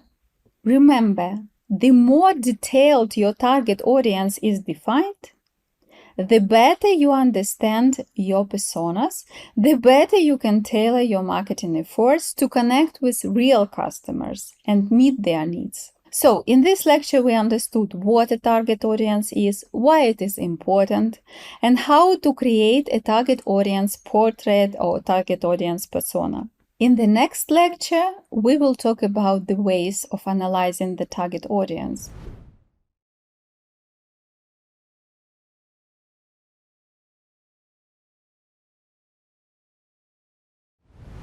Hello, I'm glad to see you here again. Today we are going to continue discussing the topic of a target audience, but we are going to focus on the specifics of its analysis. The essence of target audience analysis lies in understanding and dissecting the core characteristics, behaviors, and needs of the specific group of people or entities a business aims to reach. Target audience analysis is not only about identifying your target audience, but also about understanding why it's important to your business and how to interact with it effectively. In other words, it's about decoding the language of your audience, enabling you to speak to them in a way that resonates profoundly, establishing meaningful connections that drive business success. Now, we are getting closer to the concept of a target audience analysis, which is a structured process of collecting and interpreting information about the audience that is most likely to be interested in a company's product or service. The goal is to identify common and unique characteristics. If there is an analysis, there must be methods for conducting, right? So let's break down methods of analyzing the target audience. There are several well-known methods to analyze the target audience. Mark Sherrington, the founder of the large consulting corporation Added Value, proposed a simple basic method of analyzing the target audience that I pretty much like. This is method of 5W. It consists of 5 questions: who, what, why, when, and where. These are 5 questions that a business owner or marketer must answer before developing a market offer. The method helps to sell any product or any service, so it is important to you know under what circumstances it is worth doing. The 5W technique consists of the following questions: who is your audience? Delve into demographics and characteristics. What do they need? Explore their desires, pain points, and preferences. Why do they choose certain product or certain service? Uncover their motivations and decision-making factors. When are they most active? Understand their behaviors and habits. Where can you find them? Identification of presence locations, online and offline. This method helps you uncover layers of information about your audience, like peeling an onion to reveal its core. American marketer Ben Hunt has developed a method of analyzing the target audience called the Ben Hunt stairs, or the ladder of recognition. So, according to his theory, all customers can be divided into 5 groups according to the degree of product awareness. At each stage or each step, buyers face a certain problem. In order to close a deal, the manager must offer a solution. The recognition ladder consists of 5 steps. The first step is indifference. A client has no problem or does not know about the problem that the product solves or uses the offers of competitors. The second step is awareness. A client has a problem, no solution yet, but he's ready to solve it. The third step is comparison. A client is looking for possible profitable solutions to the problem and selects the appropriate methods. The first step is choice. A client identifies and chooses the best option between multiple options. The fifth step is purchase. A client buys a product that solves the problem. So, you need to analyze at what stage, what information the customer needs to know to make a purchase decision. After all, Ben Hunt believes that if a client does not have a problem, then it is impossible to try to sell them anything. You need to act differently. For example, first tell them more about the product or service, what problems it solves, what is the risk of this problem, and so on. This will help you move to the next steps in the decision-making process. All of these methods are like different lenses through which you can view and understand your audience. They provide diverse perspectives and tools to dissect and comprehend the intricate layers of your target audience, empowering you to tailor your strategies effectively.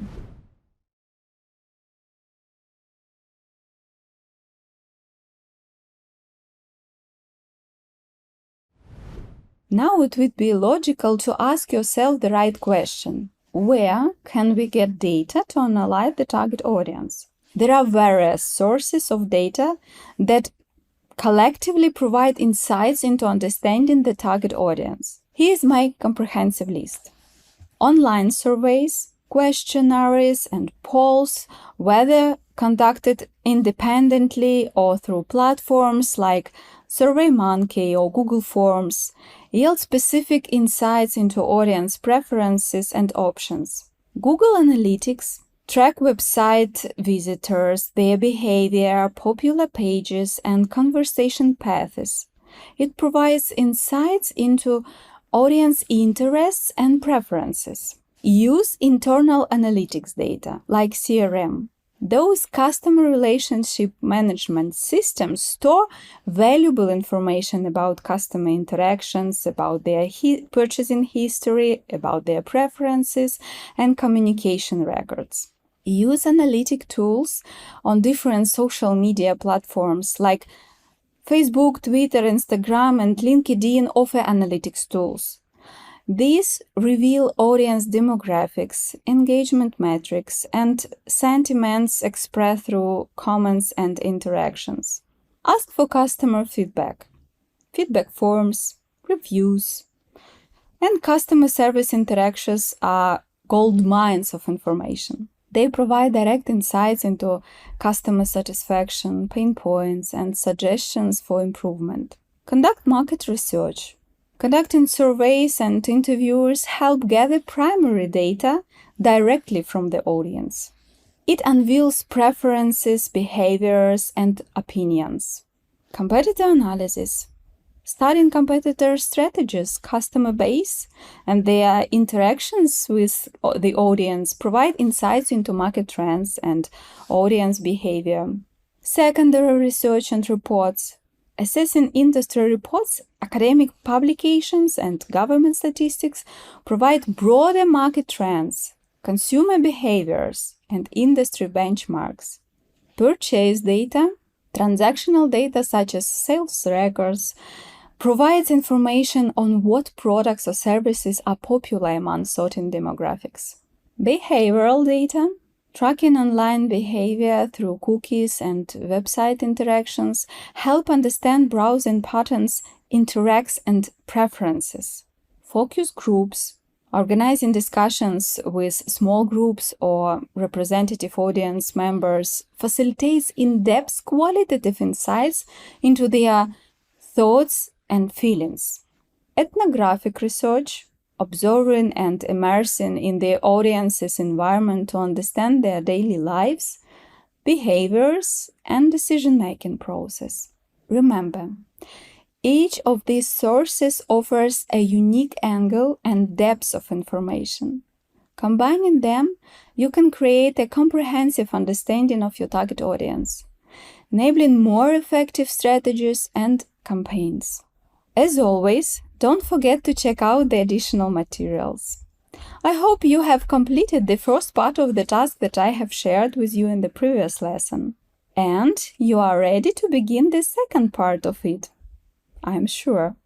In the next lecture, we will look at the importance of understanding customer behavior and needs when developing a marketing strategy. Take care of yourself. See you.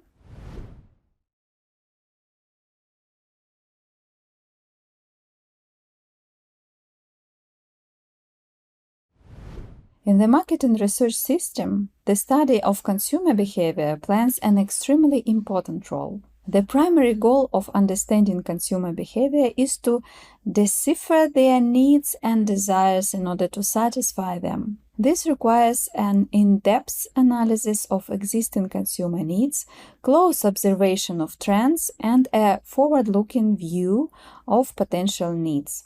Consumer behavior is a combination of multifaceted psychological, social, and individual nuances. It is not limited to the act of buying. It includes a system of desires, motivations, perceptions, and subsequent actions. This insightful comprehension not only nurtures enduring brand loyalty, but also sparks profound engagement, establishing an emotional connection that reverberates beyond a mere transactional relationship. Due to the complexity and diversity of human behavior, many theories of consumer motivation have emerged. Today we will get acquainted only with the main ones. The first theory we will consider is Freudian motivation theory. It states that unconscious psychological forces such as hidden desires and motives shape a person's behavior, similar to their buying patterns. This theory considers the personality as a unity of its three components. ID is a reservoir of instincts and impulses located in the subconscious component of the psyche. Ego is personal, certainly self-awareness, and superego. It's moral aspects of human consciousness and behavior. In order to understand a person's true behavior and motives, it is necessary to decode the subconscious part of the personality and determine the strengths of the influence of moral aspects, superhero, on the personality. The second theory we will consider is Maslow's motivational theory. Abraham Maslow's groundbreaking hierarchy of needs illuminates the progressive nature of human desires. The main idea of this theory is that the nature of human motivation is revealed through 5 levels of needs, from basic survival needs to the realization of the highest aspirations. On the first level are psychological needs, like shelter, water, food, warmth, rest, and health. On the second level are safety needs, like work, stable income, savings, social and medical protection. On the third level are love and belonging needs, like friendship, intimacy, family, and love. On the fourth level are esteem needs, like recognition, status, and a sense of respect. On the fifth level are self-actualization needs. At this level, people strive to become their best version. The need for self-actualization can manifest in different ways, such as obtaining skills, continuing education, utilizing knowledge and talents, pursuing life dreams, and seeking happiness. This theory contextualizes consumer behavior by showcasing how individuals seek to fulfill these hierarchical needs through their purchasing decisions. For marketers, understanding where consumers reside within this hierarchy enables tailored strategies that resonate with their specific needs. The third theory we will consider is McClelland's theory of needs. It delves into 3 core needs: achievement, affiliation, and power. This theory posits that individuals are motivated primarily by one or combination of these needs, steering their behavior and choices. For marketers, this theory offers insights into consumer aspirations, allowing the crafting of strategies that align with these intrinsic motivators, thus influences purchasing behavior. In a sense, the multitude of theories surrounding consumer motivations reflect the richness and complexity of human behavior. Each theory offers a lens through which marketing and researchers can interpret and understand specific aspects of consumer behavior, providing valuable insights. Consumer behavior, a symphony of human actions and preferences, is intricately entwined with the intricate threads of the external environment. Cultural nuances, social dynamics, economic fluctuations, and technological advancements collectively shape and mold consumer choices and actions. All these aspects have a direct impact on the consumer decision-making process. This is the process by which consumers evaluate making a purchasing decision. It consists of 5 main steps. The first step is problem recognition. Imagine you are a movie enthusiast who enjoys watching cinemas at home. You realize that watching movies on a larger screen with better clarity and audio would significantly enhance your viewing pleasure.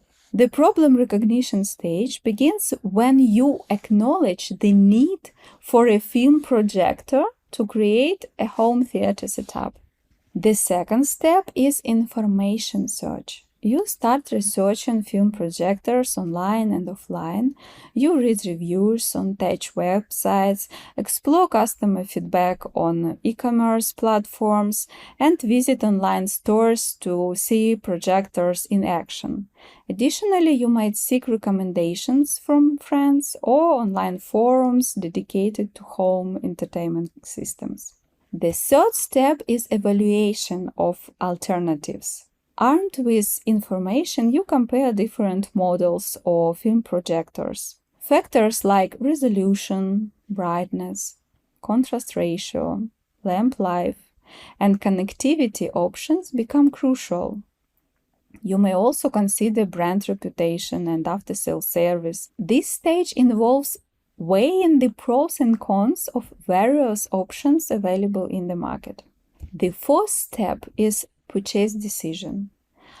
After thorough research, you narrow down your choices to a few specific models that meet your requirements and budget. Special promotions, discounts, or bundled offers could influence your decision at this point. Perhaps a limited time discount on high-quality projectors sways you toward making the purchase.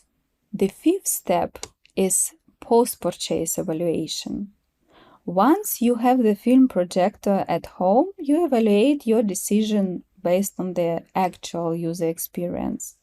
Factors like ease of setup, image and sound quality, and overall satisfaction with the purchase become essential.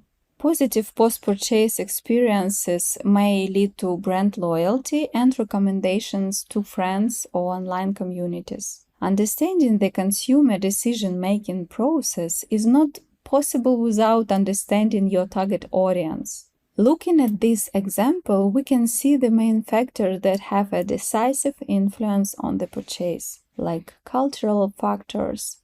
Your cultural background may influence your preferences in terms of the type of movies you enjoy, impacting the features you prioritize in a projector. Social factors like recommendations from friends who are cinephiles or influencers in the home entertainment space may shape your preferences. Personal factors, your personal lifestyle and the importance you place on home entertainment that contribute to the decision-making process. Psychological factors, the desire for an immersive cinematic experience and the joy it brings could be a strong psychological motivator. And here the question arises: what is the significance of this information for the development of a marketing strategy, right? The importance is difficult to overestimate because only based on this information we can already conclude that, firstly, brand might use emotional appeals in their marketing, showcasing the joy and excitement of a home theater experience with their projectors. Secondly, user reviews and testimonials on product pages could influence their perception and decision.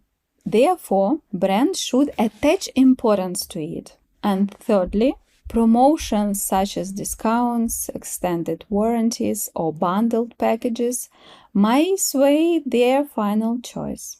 And now, I propose that you take a short break and think about the following questions. Perhaps some of you will think about such things for the first time, who knows?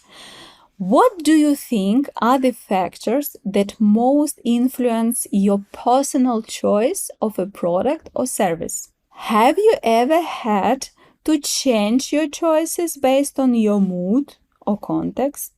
We are happy to read about your experience in the Q&A session.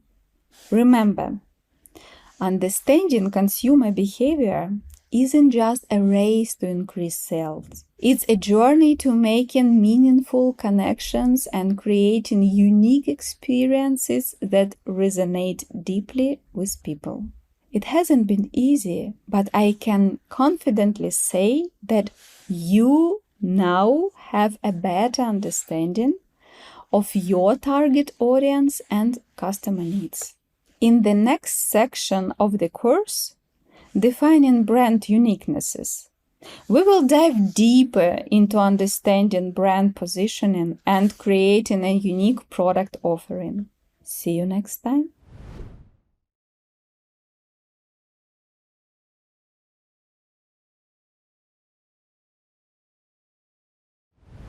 Hello friends! Today we will talk about brand positioning and its components. Let's start. When people buy something, it's not just about getting a cool product. It's about owning something that says, "Hey world, this is who I am." So it's not just about logos, it's about personal values and beliefs. For instance, when you are faced with a sea of similar products on a store shelf, which one do you pick? Bingo! You choose the one that speaks your language, the one that's got a clear personality and vibe, matching what you think that product should be. It means that our job isn't just about launching a product on the market. No way. It's about giving this product a personality that evokes emotions, that makes consumers say, "Wow, this is exactly what I need." Thus, one of the tasks of a company that prints an offer to the market is to endow the product with certain rational and emotional characteristics, which together should create the right positioning of the products in the minds of potential consumers. The main idea of positioning is to find a unique place in the consumer's mind in order to communicate clear and understandable information about the offer or product or service and consolidate it. In a saturated communication environment, to achieve the effect of positioning, you need a simple idea that is relevant and understandable to the consumer, supported by equally simple evidence and arguments. The foundation of positioning is differentiation. Differentiation clearly defines the features of a product or service that distinguish your offer from those of your competitors. It is these features that should convince the target audience to make a choice in your favor. It's worth noting that there are different types of brand positioning, each with its own unique features, advantages, and potential disadvantages. Now let's take a look at some of them.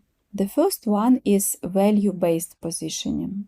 It revolves around associating a brand with a specific value or belief that resonates deeply with their target audience. It focuses on the emotional connection rather than solely on product attributes. The main advantage of this type is that it creates strong emotional bonds with consumers, fostering brand loyalty. By standing for a particular value, brands can differentiate themselves in crowded market. The main disadvantage of value-based positioning is that the strategy might limit the audience to those who resonate with the specific value. Misalignment or inconsistency can lead to consumer distrust. For example, Tom's Shoes embodies value-based positioning through its one-for-one program. For every pair of shoes sold, Tom's donate a pair to a person in need, emphasizing social responsibility and making consumers feel they contribute to a noble cause. The second one is the attribute-based positioning. It focuses on specific product features or characteristics. Brands highlight unique attributes or functionalities to differentiate themselves from competitors. The main advantage of this type is that it helps in communicating product differentiation and superiority in specific features. Consumers often seek products with specific attributes, providing a clear selling point. The main disadvantage of attribute-based positioning is that if competitors can replicate or improve upon their attributes, differentiation becomes challenging. Over-reliance on attributes can overlook other crucial aspects of the brand experience. For example, you must remember Volvo's emphasizes on safety features, positioning the brand as a leader in a car safety. Its safety reputation has been a core attribute that has strongly resonated with consumers, emphasizing reliability and security. The third one is competitor-based positioning. It focuses on highlighting advantages over direct competitors. Brands often position themselves by directly comparing their products or services to competitors, emphasizing strengths or weaknesses. The main advantage of this type is that it provides a clear reference point for consumers, especially when comparing products. Brands can leverage this strategy to capitalize on competitors' shortcomings. The main disadvantage of competitor-based positioning is that it can lead to negative perceptions if the comparison seems aggressive or if consumers have a positive view of the competitor. This strategy may also result in legal issues or damage to brand reputation. Let's see the example. Pepsi's Pepsi Challenge campaign directly compared its taste to Coca-Cola's in blind tests of the taste, aiming to convince consumers that Pepsi tasted better, challenging Coke's dominance in the market. The types of positioning are not limited to those mentioned. The key for a company is to determine the positioning strategy that best suits their market offer, their target audience, overall brand identity, and, of course, business goals.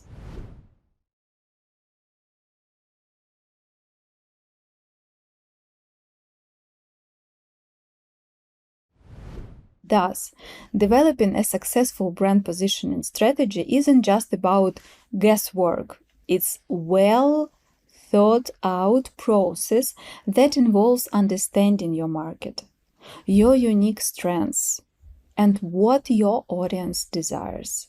Thus, it is here that the results of our previous work, which we discussed in previous lectures, target market, competitor analysis, and target audience analysis, find their practical application. These learnings and findings should be reflected in the positioning strategy.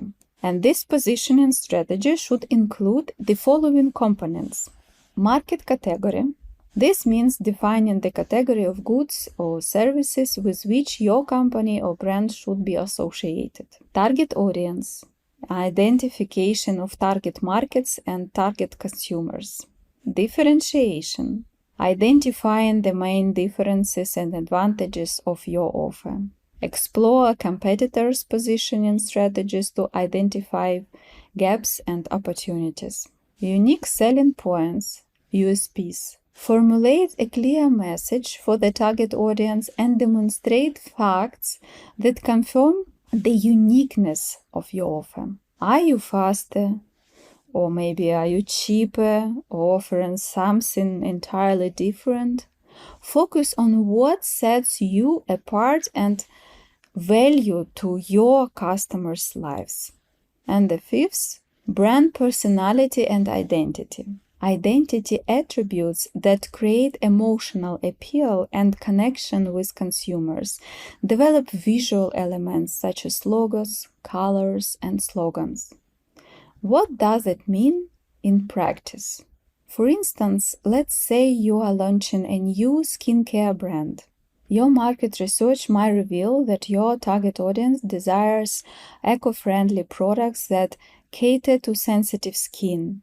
Your USP could be all natural ingredients and hypoallergenic formulations. Your positioning strategy should revolve around these aspects, highlighting how your products solve specific skincare problems without causing irritation and aligning with their desire for sustainability.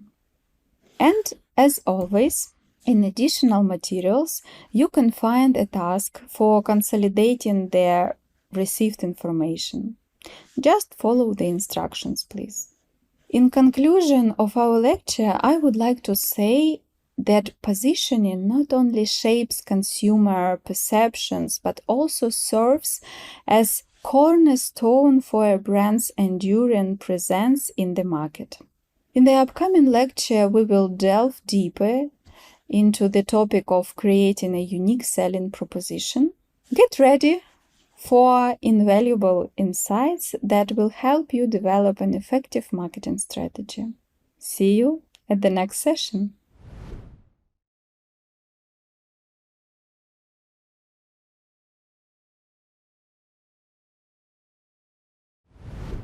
Hello to everyone who joined the lecture today.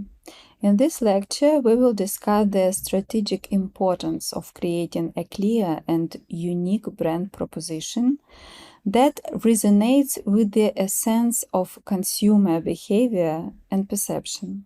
As we discussed in the previous lecture, when we dive into the depths of brand differentiation, we come across the cornerstone of strategic positioning, the unique selling proposition, shortly USP. USP serves as a specific and clear advantage that sets a business apart from other companies in the market. The concept of unique selling proposition proposed by Rosa Reeves comprises three key components essential for its strengths. So the first is specificity of the proposal. For instance, the most stylish clothing does not mean the criteria of a USP, but yoga apparel is more specific. The second idea, clients benefit. It means that your proposition should satisfy customers' desires. An excellent example of a unique selling proposition is the slogan of Sprite carbonated beverages.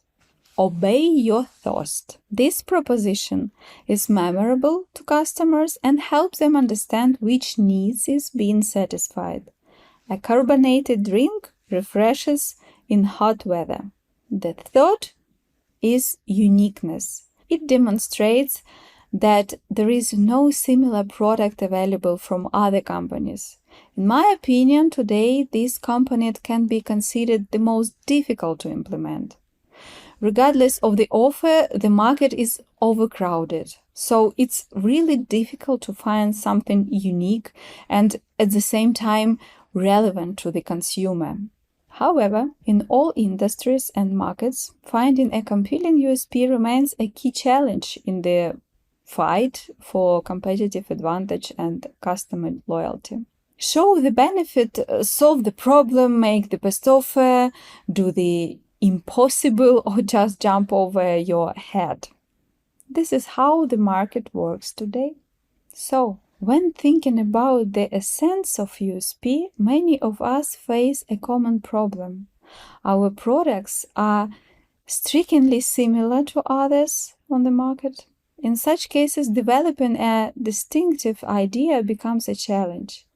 In order to effectively solve this dilemma, we propose to delve deeper into the understanding of two main types of USP: genuine and false.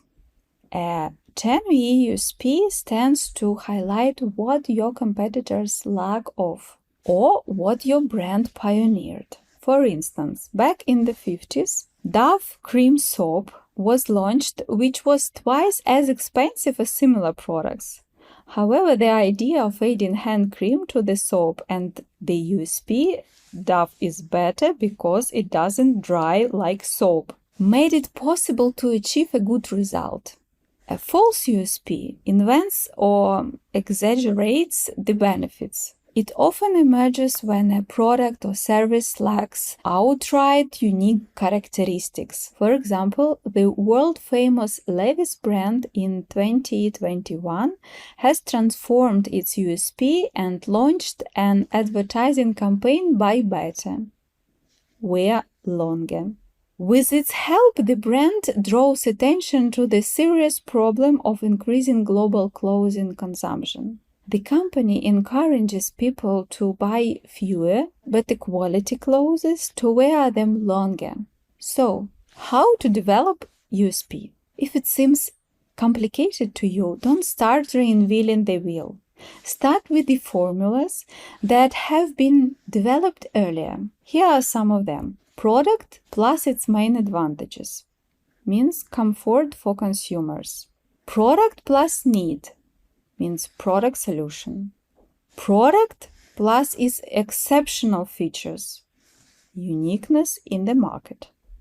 Great experience, this is product plus benefits for the target audience. Individual offer means product plus target audience segment. Combine these formulas, create new ones, but be sure to base them on your previous research. Now, let's say you have written your USP and it looks perfect to you. Regardless of how flawless your customer proposition may seem, rigorous testing of the USP is imperative. Here's a straightforward checklist to validate your USP for its inherent value and competitive advantage. When we are talking about customer relevance, we should ask ourselves, does this offer really resonates with the client's needs and desires? When we are talking about unique with competition, we should ask ourselves, can our competitors easily replicate this USP, or does it clearly distinguish us from the rest?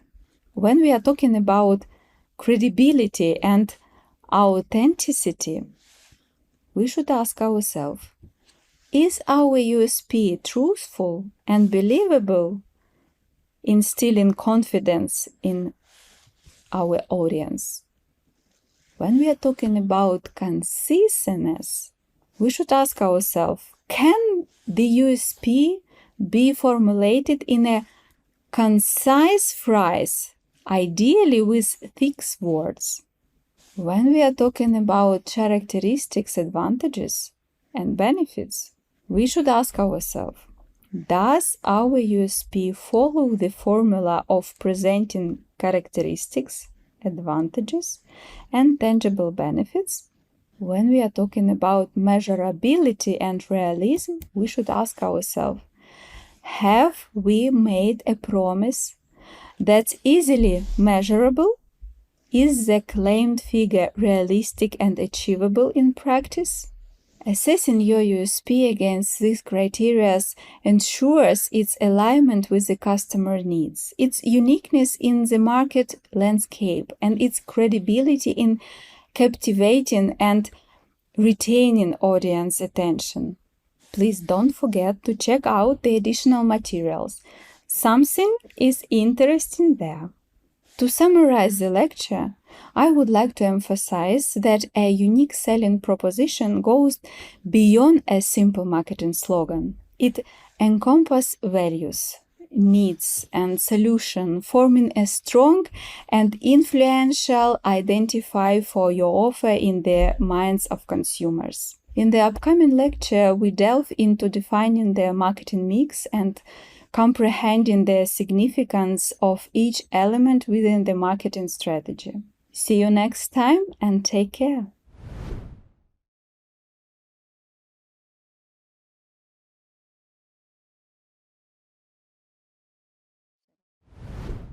Hello friends, I hope you are having a good day today. What could make it even better? That's right, new and useful information. Have you ever heard the term marketing mix? I think so. For those who are hearing about this concept for the first time, I would say that it is one of the basic elements of any marketing strategy. In this lecture, I propose to consider what a marketing mix is, the main models of marketing mix, and the elements that make up its composition.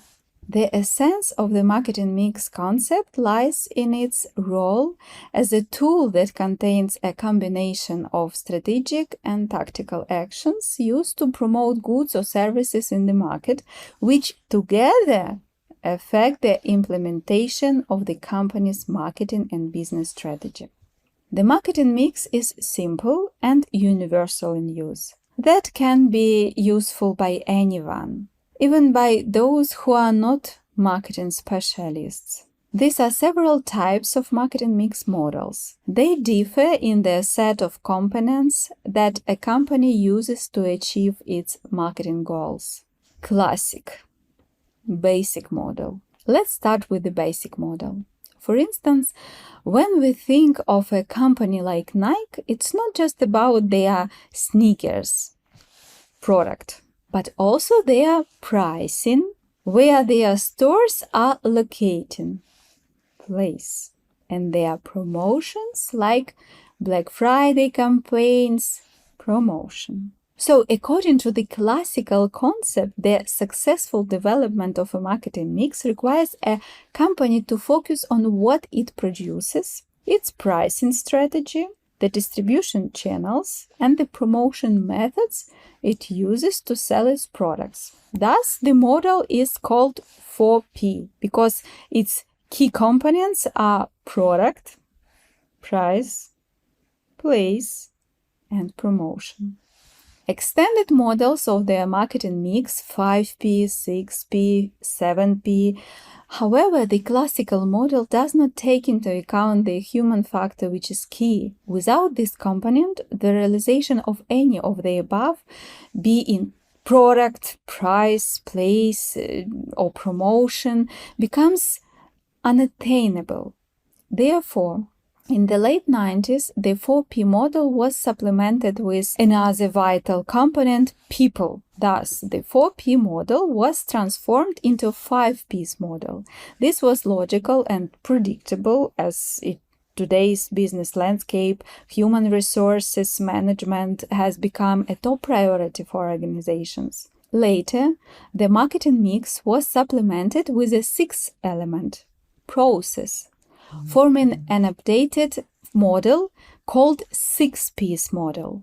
And finally, in 1960s, the 5P model was expanded to the 7Ps model. The 7P marketing mix was devised by Jerome McCarthy and published in his book Basic Marketing, a Managerial Approach.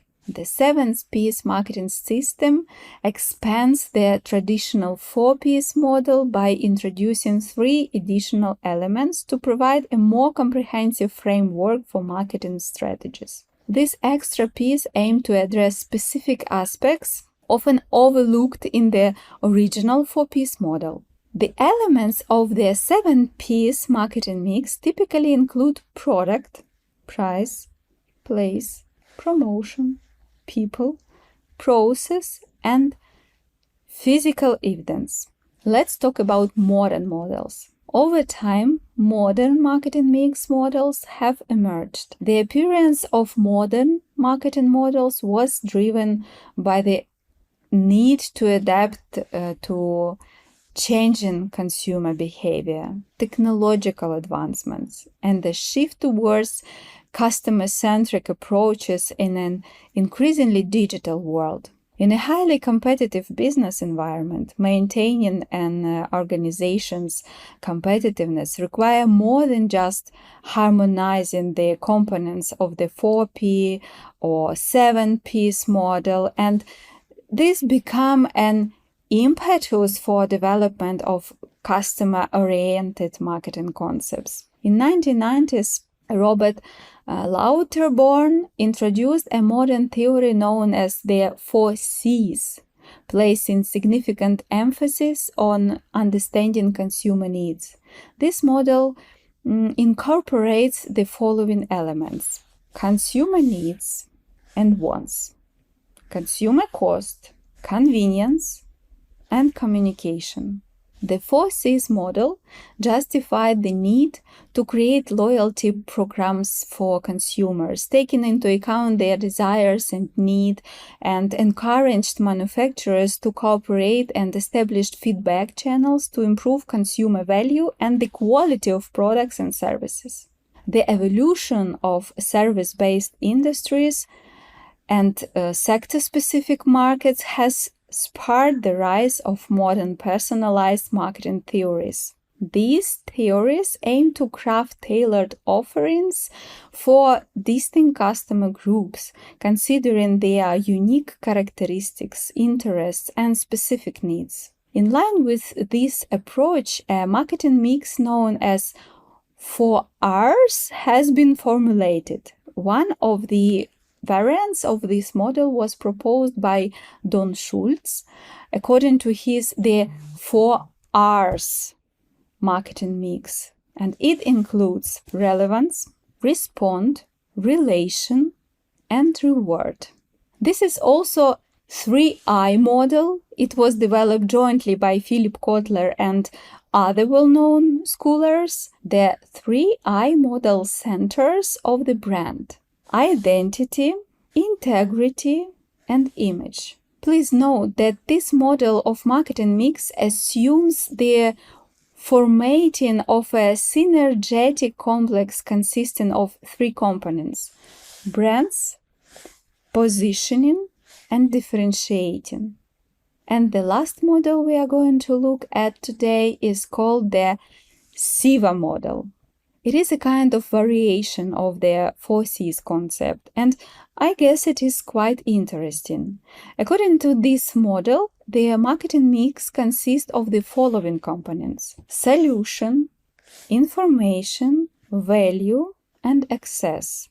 Which of these models do you think are best suited for services and which for products? Please share your opinion in the Q&A section. In conclusion, I would like to note that the evolution of the marketing mix mirrors the historical shifts in global socioeconomic relations, the ever-changing external environments companies navigate, and evolution of customer culture. It's essential to emphasize that the marketing mix used by a company to implement its marketing strategy and achieve its goals depends on many factors, like industry specifics, product life cycle dynamics, company capabilities, etc. So, in this lecture, you have learned about one of the key concepts of marketing, the marketing mix and its models, from basic to modern. In the next lectures, we will discuss in more detail the role of each component of the above models in the marketing strategy. See you soon!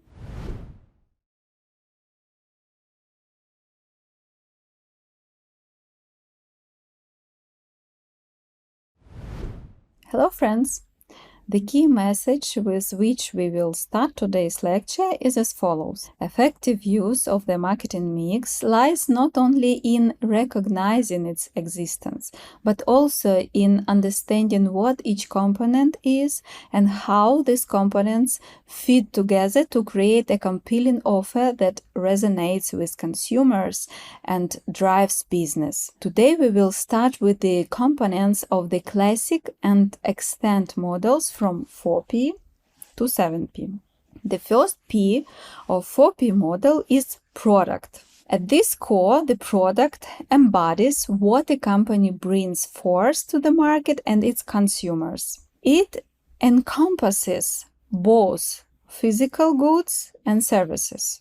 The main components of a product are brand identity, means name, logo, and corporate identity, product functionality, product quality expectations, product appearance like style, design, packaging, product range and variability, support system, and service level. Integrating these aspects into a marketing strategy provides a comprehensive approach to product development and positioning. For instance, Apple's iPhone is a prime example of an integrated approach to a product.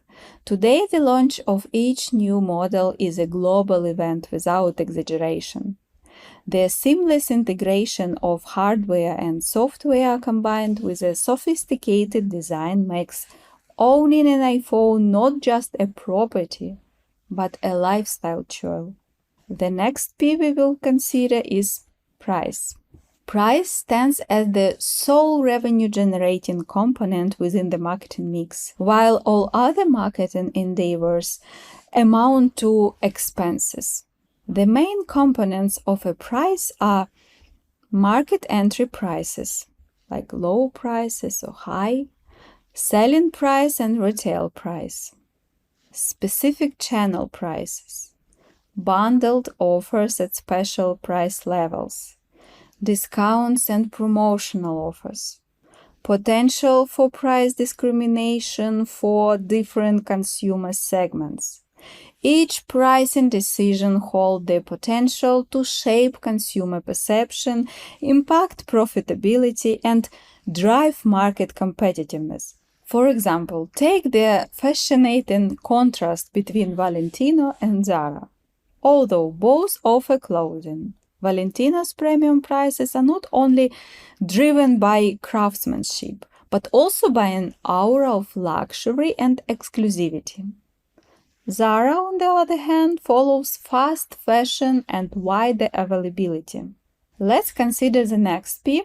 Place reflects the distribution strategy used by the company to ensure uninterrupted accessibility and visibility of its offer to the target audience in the market. The main components of a place are market selection, distribution channels, for example, wholesalers, retail sellers, e-commerce or direct sales, distribution types, exclusive, limited or widespread distribution models, product display parameters, for example, shelf positioning, assortment requirements, inventory, and logistic management. Each channel selection profoundly shapes the product's accessibility, visibility, and engagement with their intended consumer base. For example, Nike. Nike sells products not only through its physical stores, but also by leveraging a strong online presence and collaborations with retail chains. This multi-channel strategy ensures broad accessibility, aligning with Nike's global commitment to promoting an active lifestyle to different consumers. Let's consider the next P. Promotion. As part of the marketing mix, promotion encompasses all marketing communications aimed at attracting consumer attention, raising product awareness, explaining key attributes, and simulating the desire to make a first purchase and further loyalty.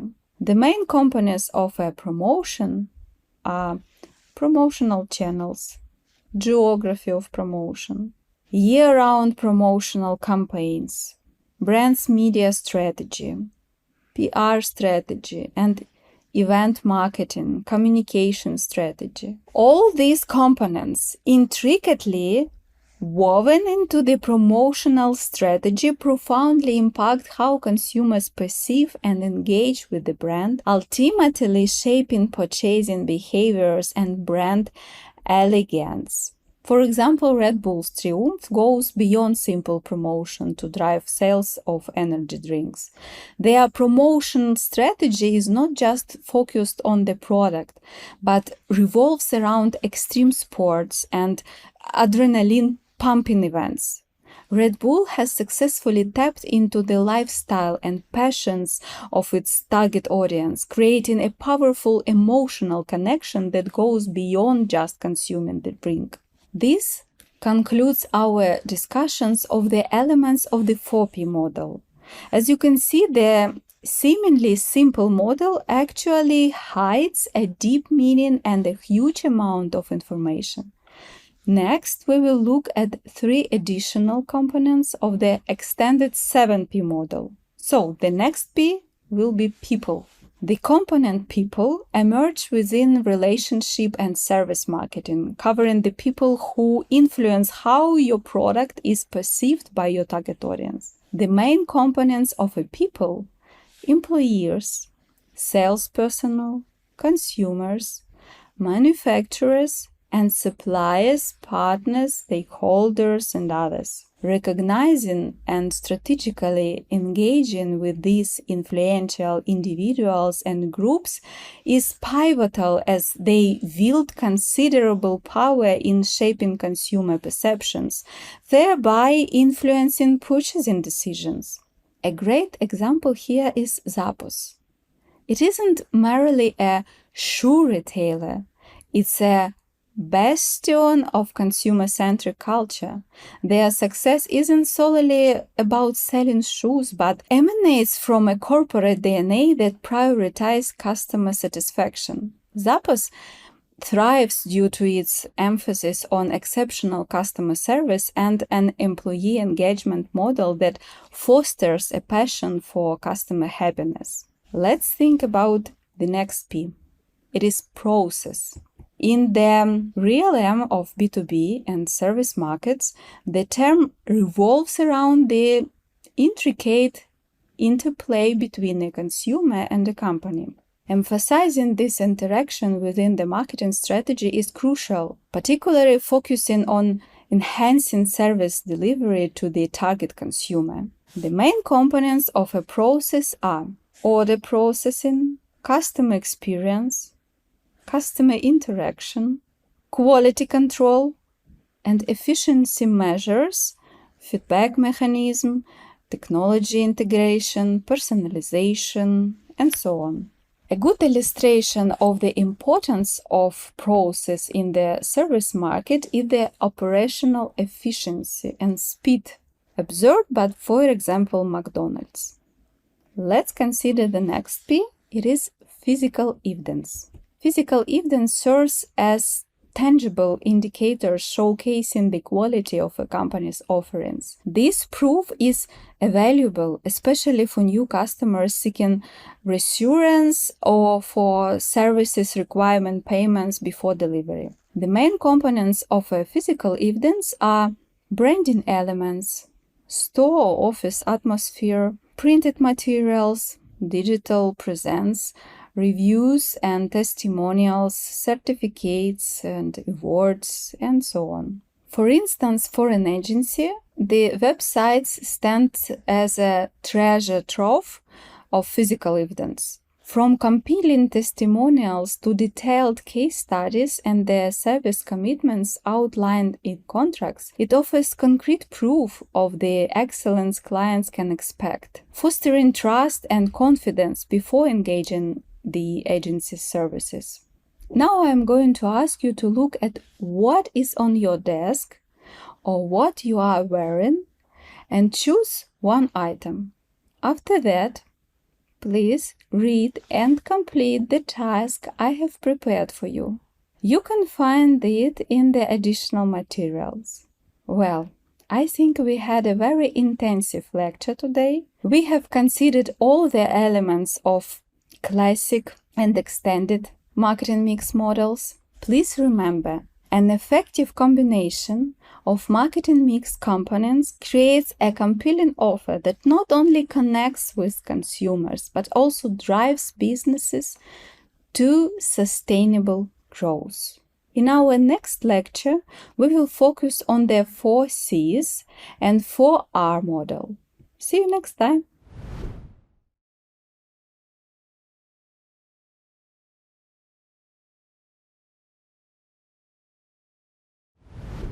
Greetings to everyone! In the previous video, we have discussed the components of classic and extended marketing mix models. I hope everything was clear with those types of models, so let's move on. Today we will focus on 4Cs and 4Rs models. In the face of fierce competition for consumer attention, taking into account the subtleties of consumer behavior at every stage of product development and sales has become a dominant global trend.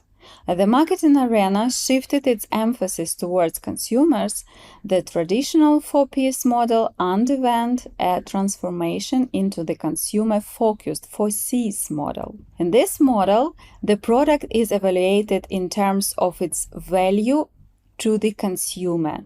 The price aligns with the cost borne by the consumer. The place focuses on the accessibility of the product for the consumer, and promotion is intricately linked to providing pertinent information to the consumer.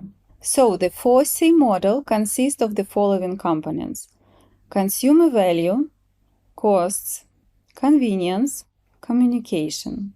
When we are talking about consumer needs and wants, we are talking about consumer value. The requirements of the target customers, which the company's products are meant to meet, encompass the perceived value these products hold in the eyes of consumers. These components may include customization options, loyalty programs, quality assurance, innovative approach, responsive design, educational content, and so on. When you are talking about consumer cost, time, and moral costs of buyers are associated with the purchase of goods. This is the well-known price-quality marketing ratio. Experts define this ratio more clearly as utility quality.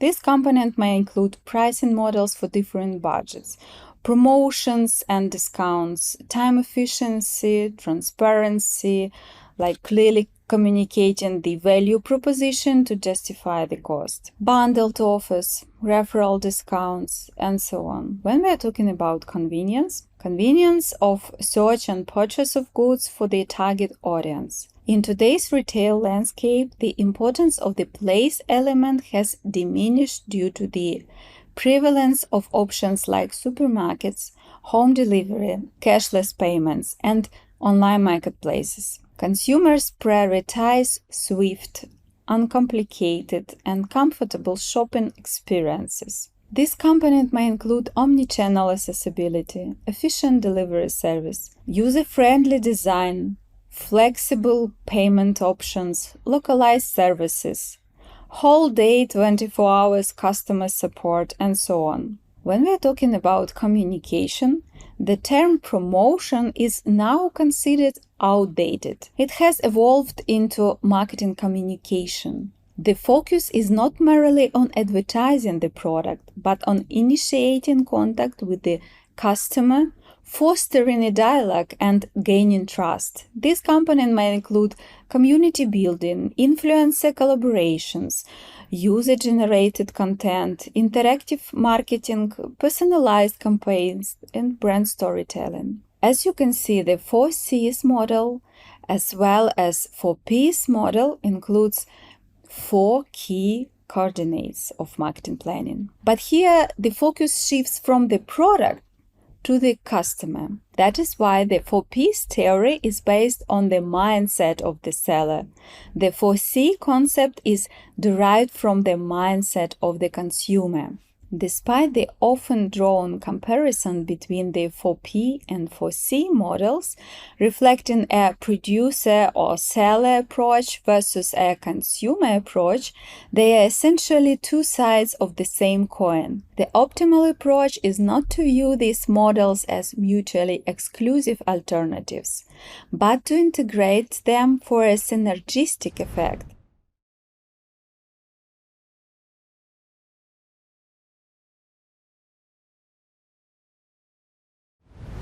In addition to the diverse adaptations of the classical marketing mix models, there have been the development of alternative models offering a wholly distinct and innovative outlook on a company's interaction with the market. Let's explore one of them now, the 4Rs marketing mix model. Today, there are 2 points of view on the presentation of the content of the 4Rs marketing mix model. The author of the first version is Don Schultz. It is dated on the early 21st century, and we will focus on it today. The second version of the 4Rs marketing mix model was outlined by American scientist Elliot Attenberg. So, according to Don Schultz, the 4Rs marketing mix include relevance, respond, relation, and reward. When we are talking about relevance, it's about ensuring that the message, product, or service resonates with the customer, making it personally meaningful, making the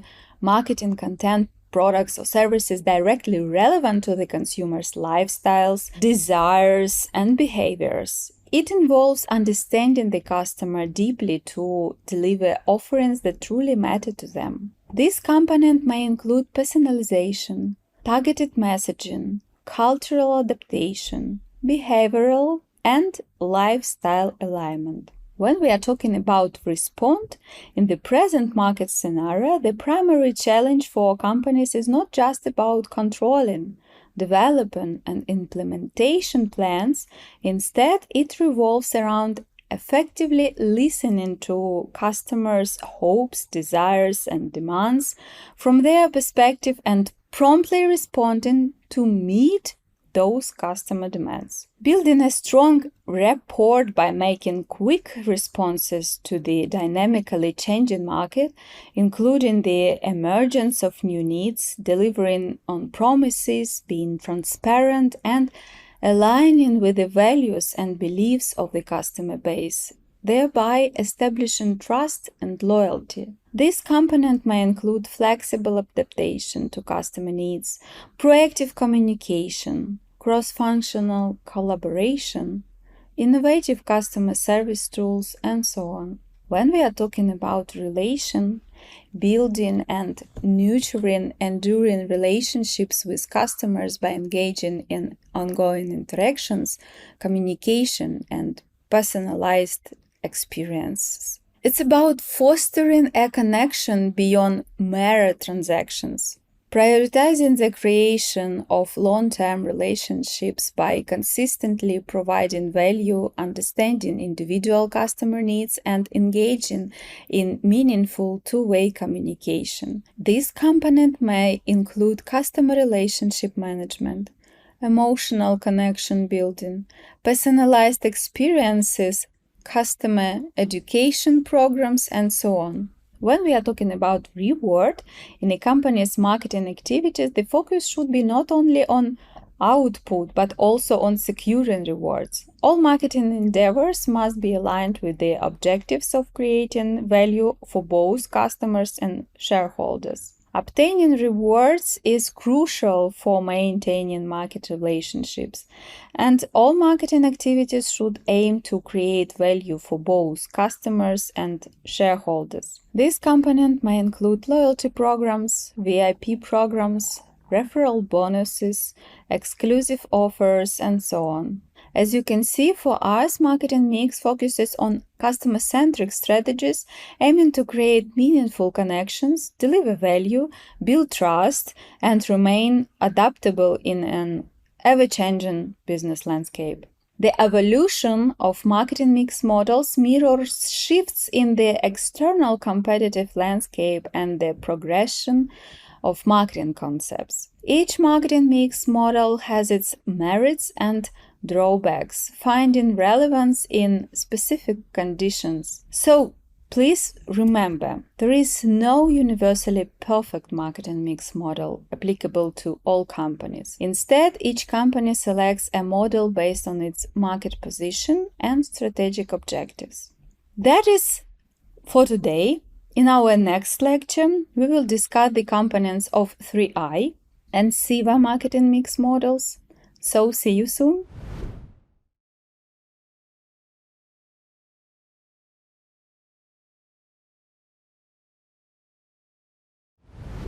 In the era of connectivity, where customers are interlinked and engaged in constant communication, companies need to transition their marketing strategies to a more human and approachable approach. But how to do this?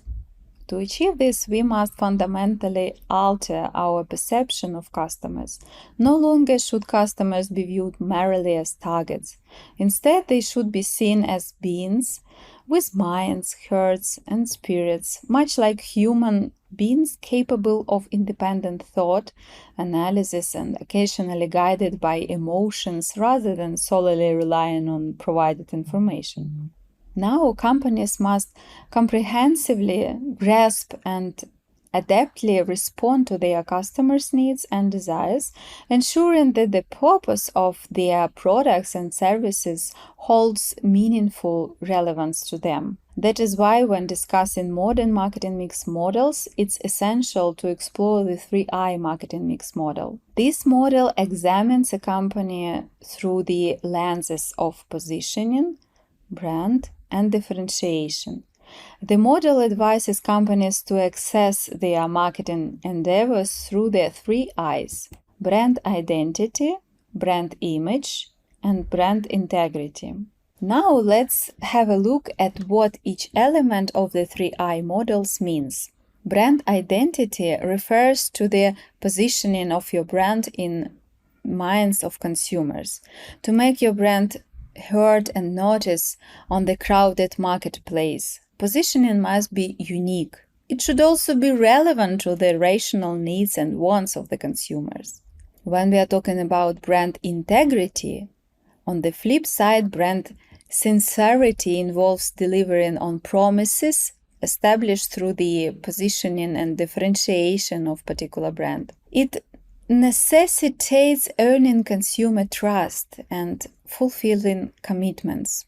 The objective of brand sincerity is to resonate with the soul of consumers. The target of integrity component is the spirit of the consumers. When we are talking about brand image, in conclusion, brand image seeks to capture a substantial share of consumers' emotions. Your brand value should appeal to consumers' emotional needs and wants beyond product functionalities and features.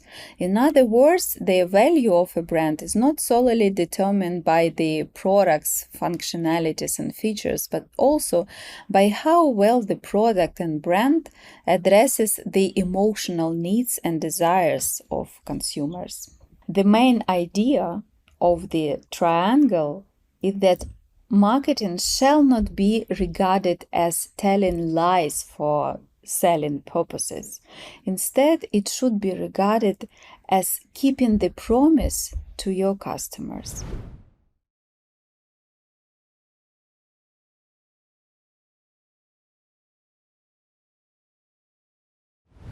And finally, we come to consider the last marketing mix model on our list, customer-centric SIVA model.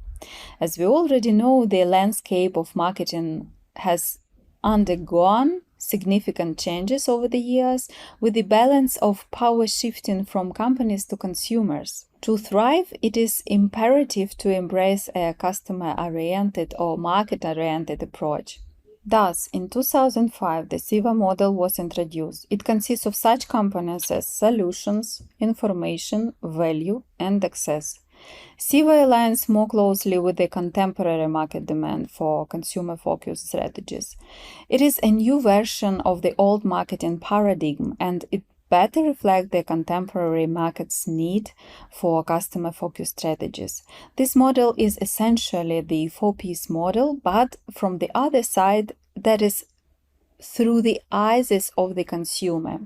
Products becomes solution. This component evaluates the effectiveness of resolving customer dissatisfactions.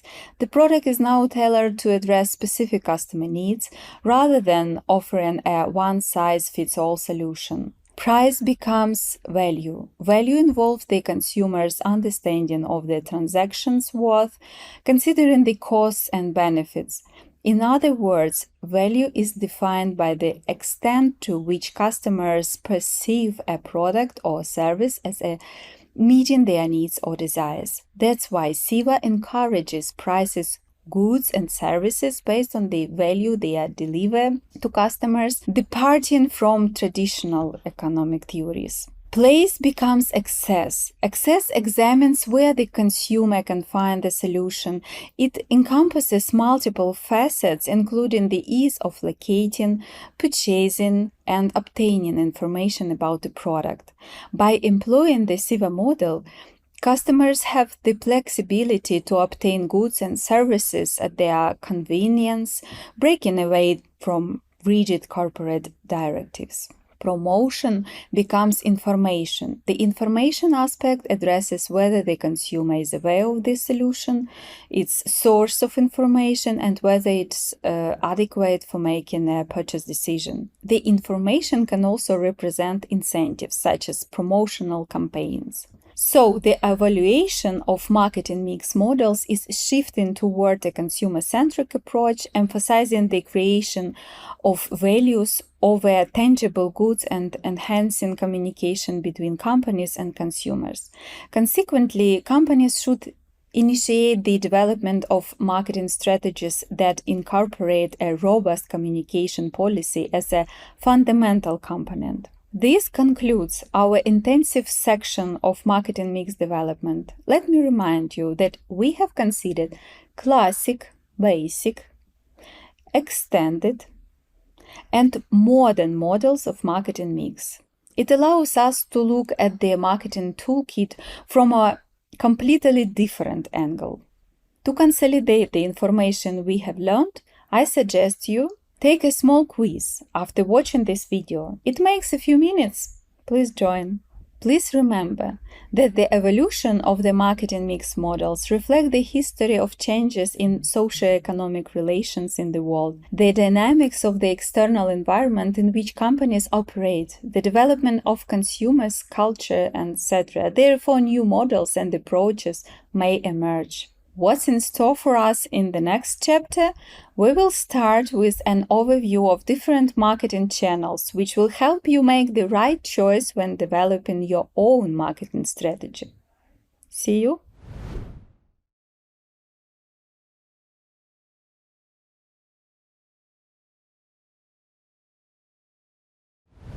I welcome everyone who joined us for this lecture. It is impossible to overestimate the importance of marketing communication channels. Doesn't matter how good your market offer is, if you talk about it in the wrong place where your target audience won't hear you. Well, let's take a look at what marketing communication channels are. Marketing communication channels are a set of ways to communicate with customers to sell products or provide services. Think of them as a complex network of roads, highways, or giant passes that connect your business to your target audience. By the way, I have a question. How many times do you think an average consumer interacts with your brand or offer before taking a targeted action? I give you 5 seconds for answer.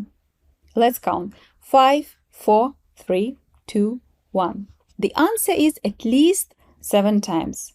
Therefore, it is not surprising that there is an extremely wide range of marketing communication channels. It should be noted that this list is dynamic.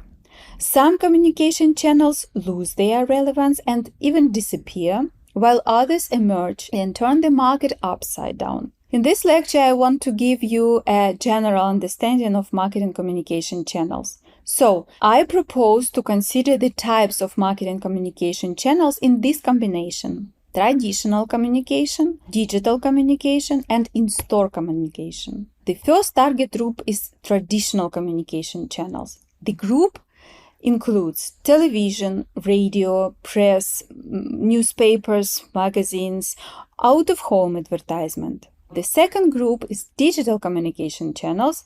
Examples of digital communication include web pages, websites, blogs, forums, social media, Facebook, Twitter, Instagram, LinkedIn, search engine marketing, pay-per-click or PPC, and search engine optimization, SEO, targeted advertisement like Google Display Network, Meta, online video advertisement like YouTube, Vimeo, live streaming platforms, email marketing, mobile marketing, SMS marketing, push notifications, in-app advertisement, in-game advertisement, podcasting like hosting a podcast, advertising a podcast, digital PR and events, webinars and online workshops, influencer marketing like collaborations with influencers, sponsored content, augmented reality and virtual reality applications, chatbots, AI assistants, etc. As you can see, the group of digital channels is the widest and most dynamic. Due to technological progress and new achievements, it is expanding very, very quickly. The next is in-store communication. Example of in-store communication include displays, POSM, sales staff communication, in-store radio, in-store TV, loyalty programs, and so on. Remember, only some of the mentioned channels may be relevant to your business and to your target audience. And to implement your marketing strategy, you should use only those that will help you achieve your goals. It is not about quantity, it's about relevance. These are certain factors that we take into account when choosing communication channels.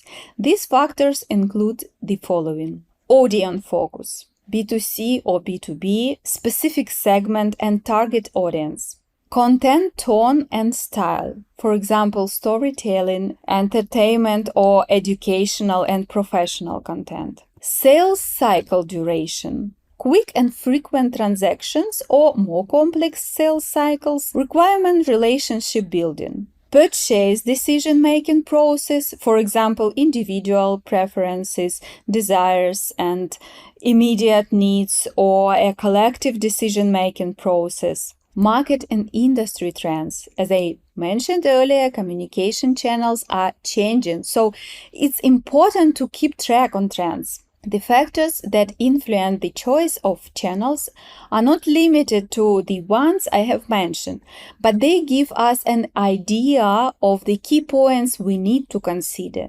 Different marketing communication channels offer unique advantages, allowing companies to strategically integrate them to achieve their goals.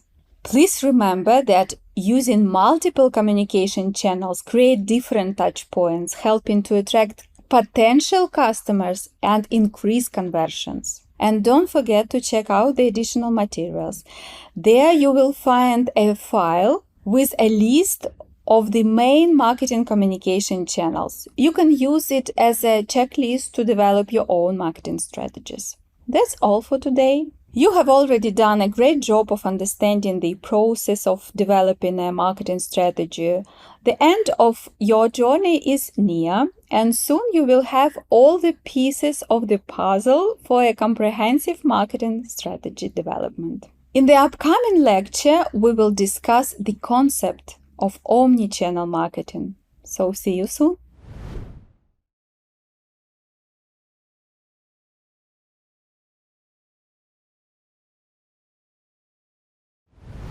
I welcome everyone who has joined this lecture today. Today we will try to figure out how to choose the best communication channels for your marketing campaign and look at omni-channel marketing and its features. So, let's get started. Selecting the appropriate marketing communication channels for your business is crucial, as not all channels may align with your objectives. So, the question arises, what is the main idea behind choosing the marketing communication channels to achieve the goals of your marketing strategy? The answer is quite simple. It's not about being everywhere, it's about being where it matters. To formulate your marketing strategy and identify the most suitable communication channels for your business, take into account the following factors. The first factor is your objectives and goals. What is a win for you? More clicks, more orders, or more buzz? Define the outcomes you aim to achieve through your marketing efforts. The second is evaluating the characteristics of your product or service. Understand how they impact your choice or communication channels. The third is identifying your customers' hangouts. Understand the lifestyle of your ideal customer. What do they do on weekends? What media do they regularly consume, and etc.? The fourth is engaging with your customers across their journey, tailoring targeted messages to those customers who have already converted is key to fostering a more meaningful connection and promoting brand loyalty. The fifth is assessing your competitors. Seeking for guidance? Examine your most successful competitors and take note of the marketing channels they leverage. The sixth is evaluating your resources. Examine what you have, whether it's financial resources, time availability, or coding expertise. Understanding your available resources ensures a realistic approach, preventing you from stretching beyond your means. The seventh is executing your strategy and evaluating outcomes.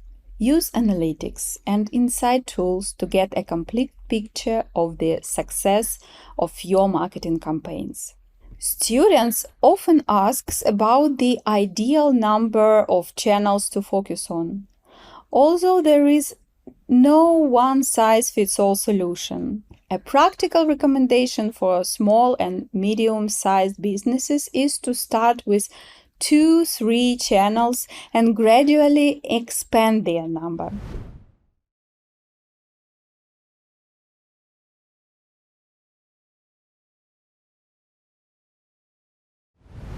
Now let's move on to our next question. What is omnichannel marketing and what are its features? Omnichannel marketing involves the smooth integration of various online and offline marketing communication channels, which allows businesses to establish effective communication with customers. The main goal of omnichannel marketing is to create consistent messages across these channels to make this communication as effective as possible. Considering this topic, it is important to understand the difference between multi-channel and omni-channel marketing. The fundamental distinction lies in the extent of integration and coordination among the diverse channels employed to interact with customers. Multi-channel marketing employs various channels to promote a product or service, but these channels may lack seamless integration. Conversely, omnichannel marketing adopts a comprehensive approach where the channels are interconnected and operate synergistically to provide a seamless customer experience. In other words, omnichannel marketing adopts a customer-centric approach, utilizing all available communication channels. Multi-channel marketing, on the other hand, employs a product-centric approach, using multiple channels to promote the product or promote a service. Here, I should note that while you may have access to various channels, the essence of omnichannel lies not in bombarding customers from every direction, but on orchestrating a synchronized journey across all touchpoints. Achieving this requires a thorough comprehension of 4 components of omnichannel marketing. Consistency. Ensure that your brand maintains a uniform communicating style across all touchpoints. Personalization. Customize the experience based on each customer's desires. Focus on data. Every decision in this area is based on accurate data. What do customers click on? What do they ignore? Understand it and use it. Optimization. While you can spread a unified message across all channels, it's not a one-size-fits-all scenario. Content still needs to be appropriate to the platform it's on. So, We have understood the essence of omnichannel marketing and what distinguishes it from multi-channel marketing. Let's see why incorporating omnichannel marketing into your marketing strategy is not just a wise decision, but an imperative. Unified customer experience. Consistency across different channels fosters trust and ensures that brand interactions are both predictable and reliable. Tailored engagement. Brands that exhibit a memory of their customers are more likely to foster engagement. Increased revenue opportunities. A seamless experience across channels expands potential touchpoints. Expanded brand reach. Presence in multiple channels ensures that customers are reached wherever they are and maximize brand awareness. Enhanced customer satisfaction. A seamless journey across channels naturally leads to a satisfied customer experience from discovery to purchase and beyond. Operational efficiency. The integration of multiple channels can enhance data integration, streamline processes, and reduce redundancy. Omnichannel marketing engages the user with a continuous experience, whether they are at home, on the street, or in store. Companies need to recognize that the shift to an omnichannel approach is an inevitable necessity for those who wish to remain competitive. To study and consolidate the information received from this lecture, I have prepared a task for you. Instructions for completing it are in the additional materials. In conclusion, I would like to note that choosing the right channels and seamlessly integrating omnichannel campaigns is the key to unlocking the full potential of your marketing strategy. Please remember that the success of your marketing efforts depends on the strategic alignment of chosen channels and the synergy of your omnichannel campaigns.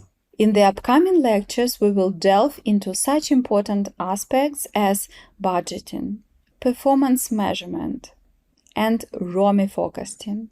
See you soon!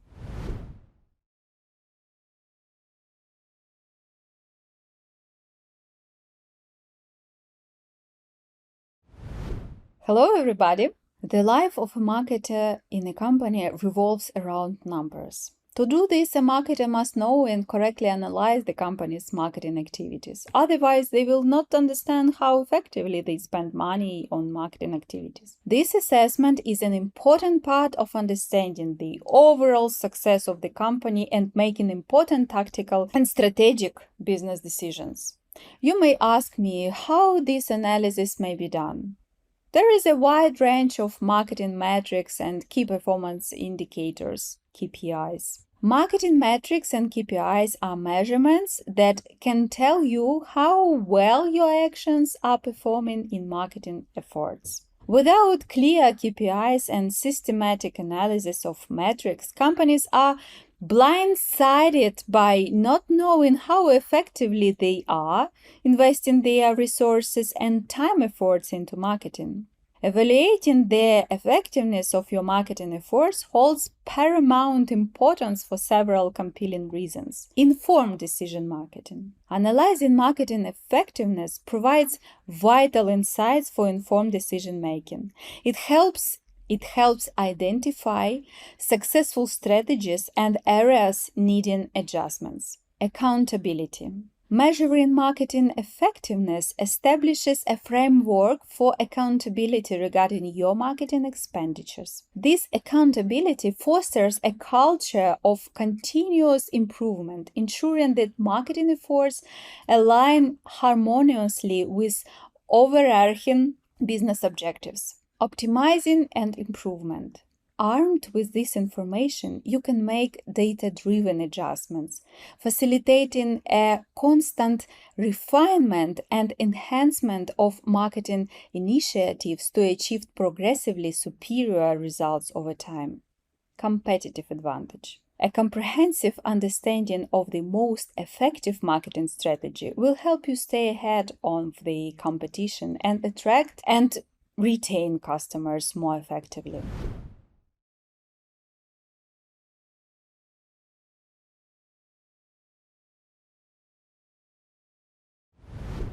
Thus, the analysis of marketing metrics and key performance indicators at both the strategic and tactical level forms the basis for continuous improvement, promoting alignment with key business and marketing goals. In this context, we should explore the key metrics that serve as indicators for the success of marketing strategies, strategically mapping our brand presence and competitiveness, as well as tactically assessing online visibility, customer engagement, and cost efficiency. Let's take a look at the main strategic metrics. Market share, assess overall brand presence and competitiveness in the market. ROI, return on investment. It is a business metric showing how much you make from a specific action. Return on marketing investment, ROMI. It is a coefficient of return on marketing investments. Brand equity.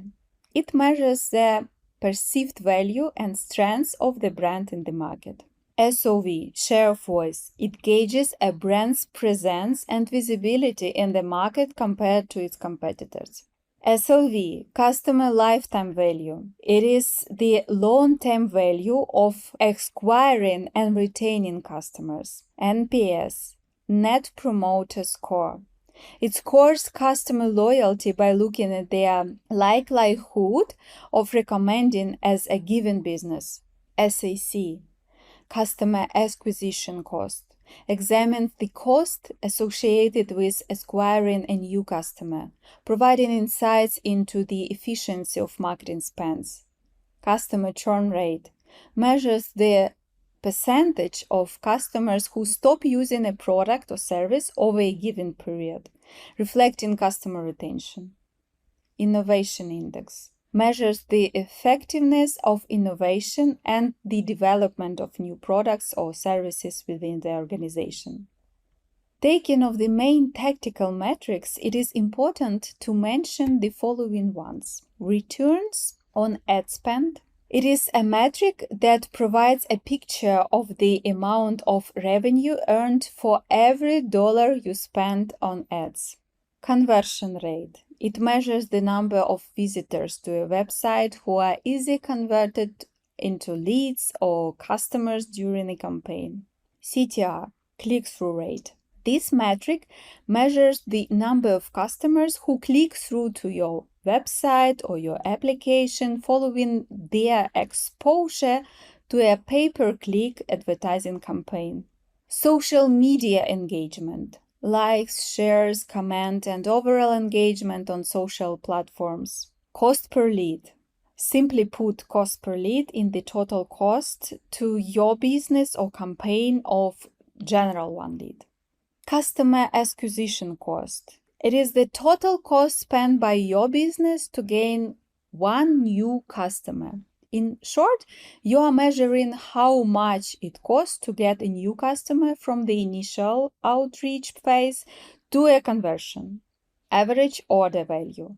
How much your order costs on average. Believe me, the list of metrics and KPIs is not limited to the ones mentioned above.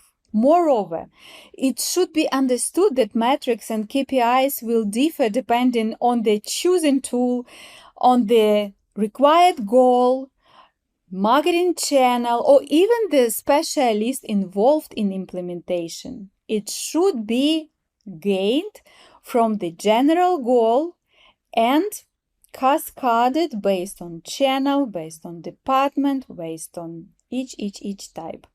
And now let's look at where we can get the data to conduct such analysis and calculate the metrics. Sales and revenue data, CRM systems, surveys and feedback tools, social media analytics platforms, advertising platforms like Google Ads, Facebook Ads, and others, market research reports, end-to-end analytics. Usually, end-to-end analytics requires combining information from advertising channels. For example, from Google Ads, Facebook Ads, communication channels like phone call, online ordering, from CRM system, and adding all of those information into one report. Through the analysis of this data, marketers can identify the channels and advertising strategies and yield positive results, enabling them to optimize and enhance their overall approach. For example, Ringostat can offer such services. Just example. Many other different online tools and platforms can provide you with a wide range of data for your metrics for a fee. But here I would like to note that it is important to assess metrics not in isolation, but in combination with others. This holistic approach mitigates the risk of making misguided decisions. Check out the additional materials, please.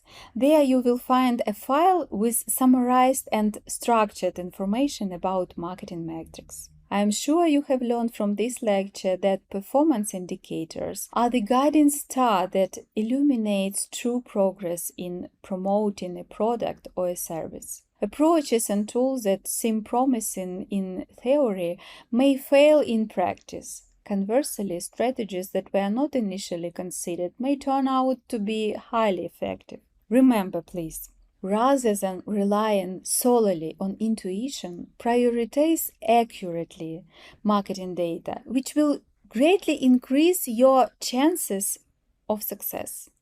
In our next lecture, we will look at budgeting and ROI forecasting in marketing. So see you soon.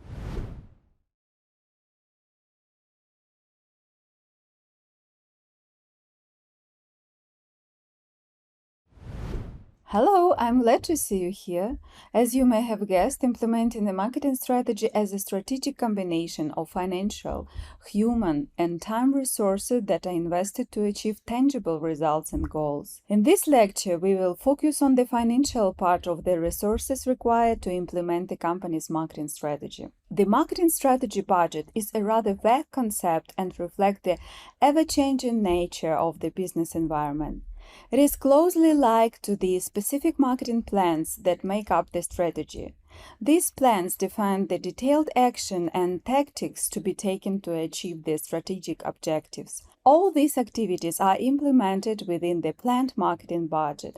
So, what a marketing budget is? A marketing budget is a financial part that defines your expenses and allocates funds according to your business goals and marketing priorities. A marketing budget provides a detailed breakdown of the cost by marketing mix element or by marketing activities. Developing a marketing budget involves a comprehensive methodology where companies weigh multiple factors. These considerations include business objectives, prevailing marketing conditions, competitive landscape, industry benchmarks, and growth projections. While there is no universal solution, I'd like to spotlight some commonly employed approaches to developing a marketing budget. Percentage of revenue. This method involves allocating a fixed percentage of the company's revenue to the marketing budget. Competitive parity. Companies may set their marketing budget to match or mirror what their competitors are spending. Objective and task-based. In this approach, the budget is determined by the specific objectives and company aims to achieve through its marketing efforts. Available funds. Some businesses base their marketing budget on the funds available after covering essential operational costs. This method is more common among smaller businesses with limited financial resources. Return on investment. ROI. Companies may allocate their marketing budget based on the expected return on investment. Fixed budget. This method may involve allocating a predetermined amount to marketing without a detailed analysis of other factors. Zero-based budgeting. This method requires justifying the entire marketing budget from scratch each fiscal period. Affordability. The budget is determined based on what a company can afford to spend on marketing. The most suitable approach depends on the company's unique circumstances, goals, and industry dynamic. Often, a combination of these methods is used to create a comprehensive and flexible marketing budget. A marketing budget comprises various items, each playing a unique role. Companies should focus on the items that are most relevant and effective for their specific needs. The main items of a comprehensive marketing budget include the following: concepts development, branding and design, content creation, advertising, digital marketing, email marketing, public relations, social media marketing, influencer marketing, staff training, and other expenses. It's important to note that these items can be adjusted based on the specific goals and priorities of the business. Additionally, some companies may include other specialized components in their marketing budget based on the nature of the products or services.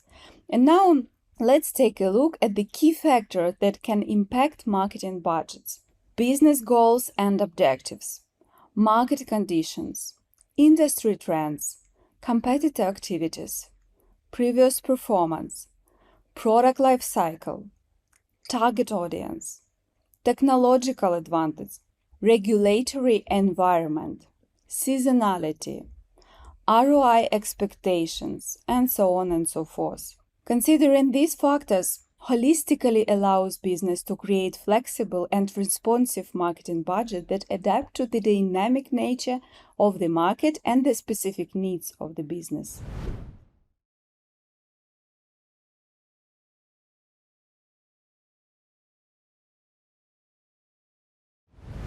An important element of marketing budgeting is the forecasting and calculation of ROMI, return on marketing investment. We briefly mentioned in the previous lecture, ROMI is calculated by comparing the profit generated from the marketing efforts to the costs incurred in executing those efforts. In the additional materials, you can find an example of the ROMI calculation. I would like to emphasize the importance of not only calculating the current ROMI itself, but also the importance of predicting its value in the future. Here are some reasons why focusing ROMI is so crucial: informed decision making, resource optimization, goal alignment, budget planning, performance evaluation, continuous improvement. And here a logical question arises: how to forecast the ROMI? Let's take a look at the main ways of ROMI forecasting. First of all, historical data analysis. Utilize historical data to identify patterns and trends. Also, you can use market research. Conduct thorough market research to understand consumer behavior, industry trends, and competitive landscapes. Incorporate this data into forecasting models to make predictions and the potential impact of marketing initiatives. One of more methods is predictive analytics. Employ advanced analytics and machine learning algorithms to predict future ROMI. Also, you can use customer segmentation. Forecasting ROMI for each segment separately, recognizing that different customer groups may respond differently to marketing efforts. Don't forget about scenario analysis.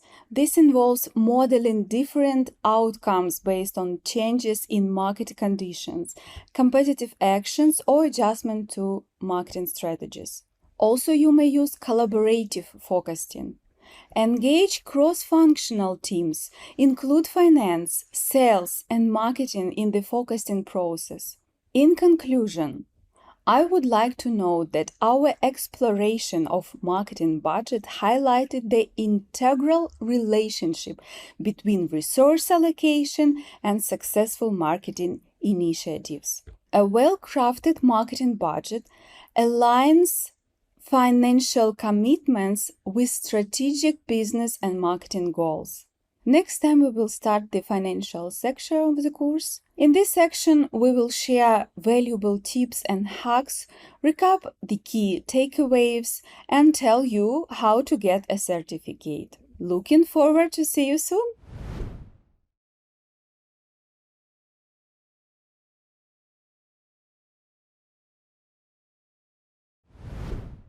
Hello and welcome to the first lecture of our final section. You are here, which means you have come a long way and are almost finished with our course. I admire your perseverance and thirst for knowledge. Today I want to share with you tips and life hacks for creating a marketing strategy. Let's get started. Conduct desk research. Before you start developing a marketing strategy, conduct desk research. Desk research is the collection, study, systematization, and analysis of secondary market information obtained from available sources. Even if you are developing a marketing strategy for your business and know everything about your market, about your product or your service, set aside 30-60 minutes for desk research. For this task, you can involve a person who is not familiar with your product or your service, or you can conduct it yourself. My main tip is to use incognito mode in your browser, so you can more accurately delve into the environment surrounding your consumer. In the process, you can more accurately look at your business, your product, or your service from the point of view of your consumer, understand what surrounds them and what they lack. Create a clear roadmap. Every stage of a marketing strategy requires a clear statement of goals, objectives, and outcomes. Whether you are analyzing your target audience or developing a unique selling proposition, you need to know what you are going to do with it next. Be consistent in use tools. Choose 1-2 tools to design your strategy into a single document. If you use different tools for different stages or strategy development, Word, Excel, PDF, or interactive whiteboards, it will be difficult to organize everything into one final document, so limit yourself to the tools that are easiest for you to work with. A single approach simplifies the process from data analysis to finalizing documents. Use free templates. Find, use, and adapt free templates for your purposes. For example, FigJam has many templates for target audiences, competitor profiles, customer journey maps, and more. Don't try to reinvent the wheel. Use what already exists. Don't underestimate feedback and reviews. The emotional experience with product or service or business can trigger individuals to express their feelings through reviews. Positive emotions such as satisfaction and delight often drive people to share their positive experiences. On the other hand, negative emotions like frustration or disappointment may lead individuals to leave reviews as a form of venting or as a warning to others. This is where you can find valuable insights that will help you understand your real strengths and weaknesses. Keep valuable feedback and reviews in their real form. Don't paraphrase them. Their value can be lost even if you replace one word with a seemingly relevant synonym. Don't see a lack of budget for marketing research as a problem. There are many online tools that have free plans or trial versions. Use them to understand the market situation, the competitive environment, and your customers. My top list: Google Trends, BuzzSumo, SimilarWeb, SERPstat, and Buffer. Pay special attention to keywords analysis. It's not just about SEO optimization.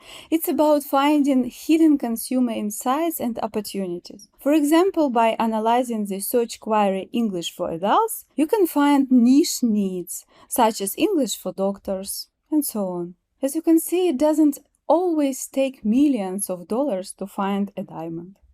Think of your marketing strategy as a guide. When developing a marketing strategy, consider it as a guide where anyone can find answers to questions and instructions for action. This means addressing fundamental queries such as who are our customers and what are their needs? What sets our product or service apart from competitors? What do we want to achieve with our marketing efforts? How much are we willing to invest in marketing? Which communication channels aligns with our target audience? What type of content resonates with our audience? How will we measure the success of our marketing activities? Armed with these tips and life hacks, you are well equipped to navigate the final stages or crafting your marketing strategy. Please remember that every step of developing a marketing strategy requires clarity, consistency, and strategic thinking.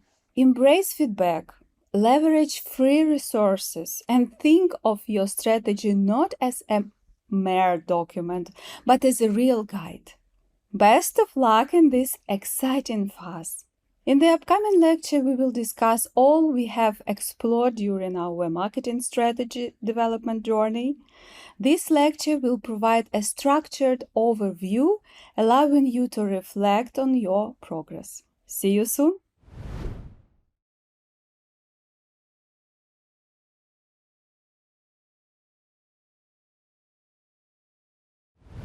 Hi everyone and welcome back!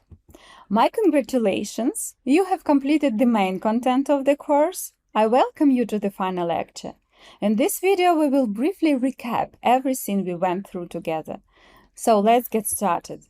Above all, we define basic terms such as marketing, marketing strategy, and marketing plan. Do you remember what each of them means? Let's take a few seconds to refresh it in your memory. Now you see all of them on the slide. How are they connected?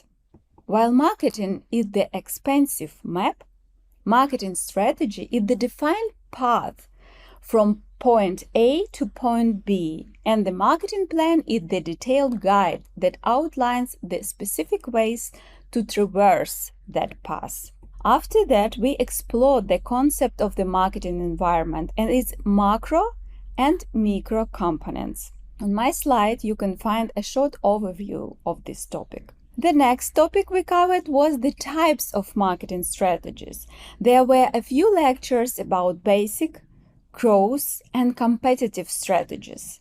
You can tailor any of them while working on your projects. Altogether, it gave us background before we considered the steps to developing your own marketing strategy. Here are 6 key paces you should know and follow. Number 1, competitor analysis and target market selection. In one of the sections, you have heard about the art of competitive analysis, segmentation, targeting, understanding your market position, and growth opportunities. It helps you to know whom your market involves, where you are in this set, and what customer needs and trends are in your niche. Number 2, target audience analysis. After researching the competitors, we dove deeper into identifying our target audience. I shared with you different types of target audiences and ways to create your target audience portrait. Let's review what information you should know about your target audience.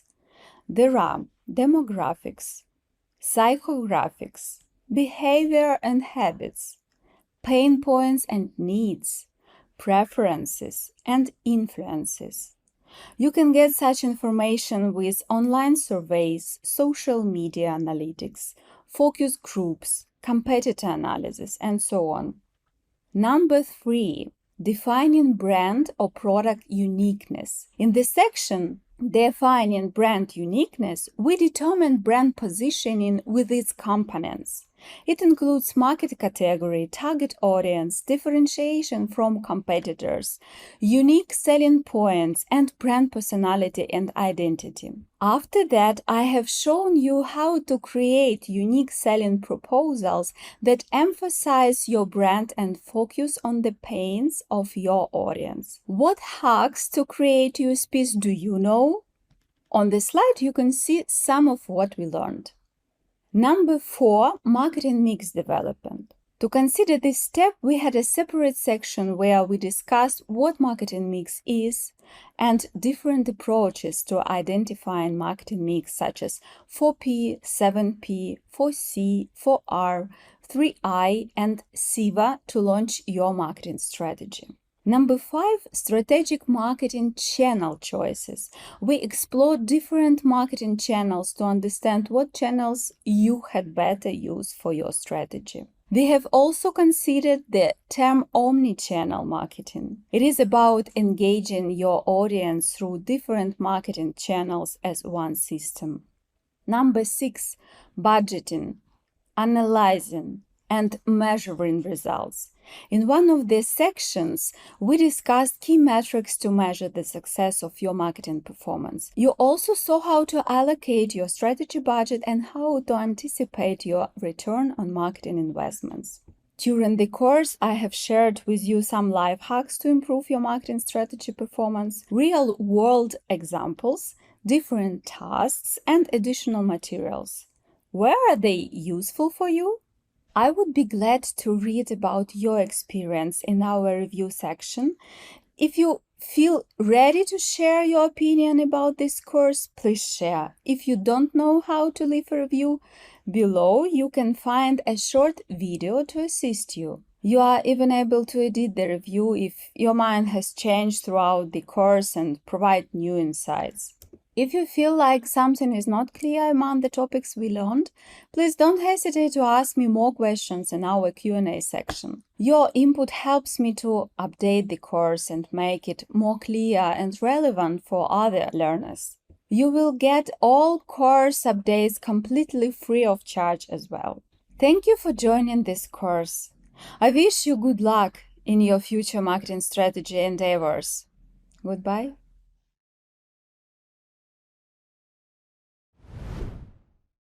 I greatly value your feedback and appreciate your taking the time to leave a review. Your input helps enhance the quality of my course. My ultimate goal is to consistently deliver the best lessons to learners.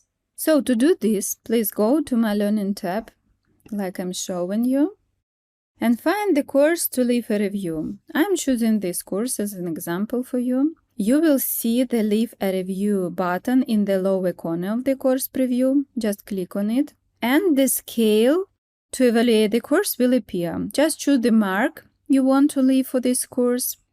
So once you click on the relevant grade, you will be asked to provide more details for this review. I encourage you to provide written feedback along with your review. I'm interested indeed in your thoughts on the course content and whether you feel any important topics or information are missing. It will greatly assist us in identifying specific areas on the course that require improvement. Rest assured that I take all comments seriously and fully committed to making the necessary improvements based on your suggestions.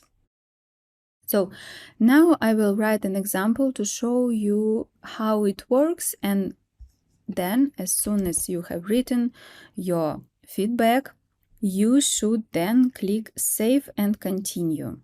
In the next step, you will find some questions to describe your learning experience. I would appreciate if you answer these questions as well. Having more information about what you think about this course will help me deliver a better learning experience for you and your group mates. So, as soon as you answer those questions, just put this button, click on Save and Continue. Finally, you will see a preview of your feedback. There is also a share button. This button helps you to share your feedback on social media if you want to. So to publish your review, click just Save and Exit. And actually that's it. Your review appears on the platform in 24 hours. Once again, thank you for your review and for providing detailed critiques. Your feedback is invaluable to me, and I will spare no efforts to ensure that my course meets and exceeds your expectations. Thank you.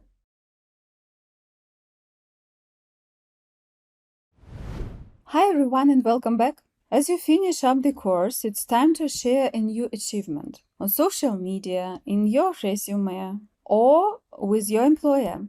A certificate of course completion is the most comprehensive way to do so, as well as prove your skills. But how to get it? In this video, I will demonstrate a short guide on what to do to receive the long-awaited diploma. Of all else, log into your Udemy account and navigate to the My Learning tab, like I'm showing you now.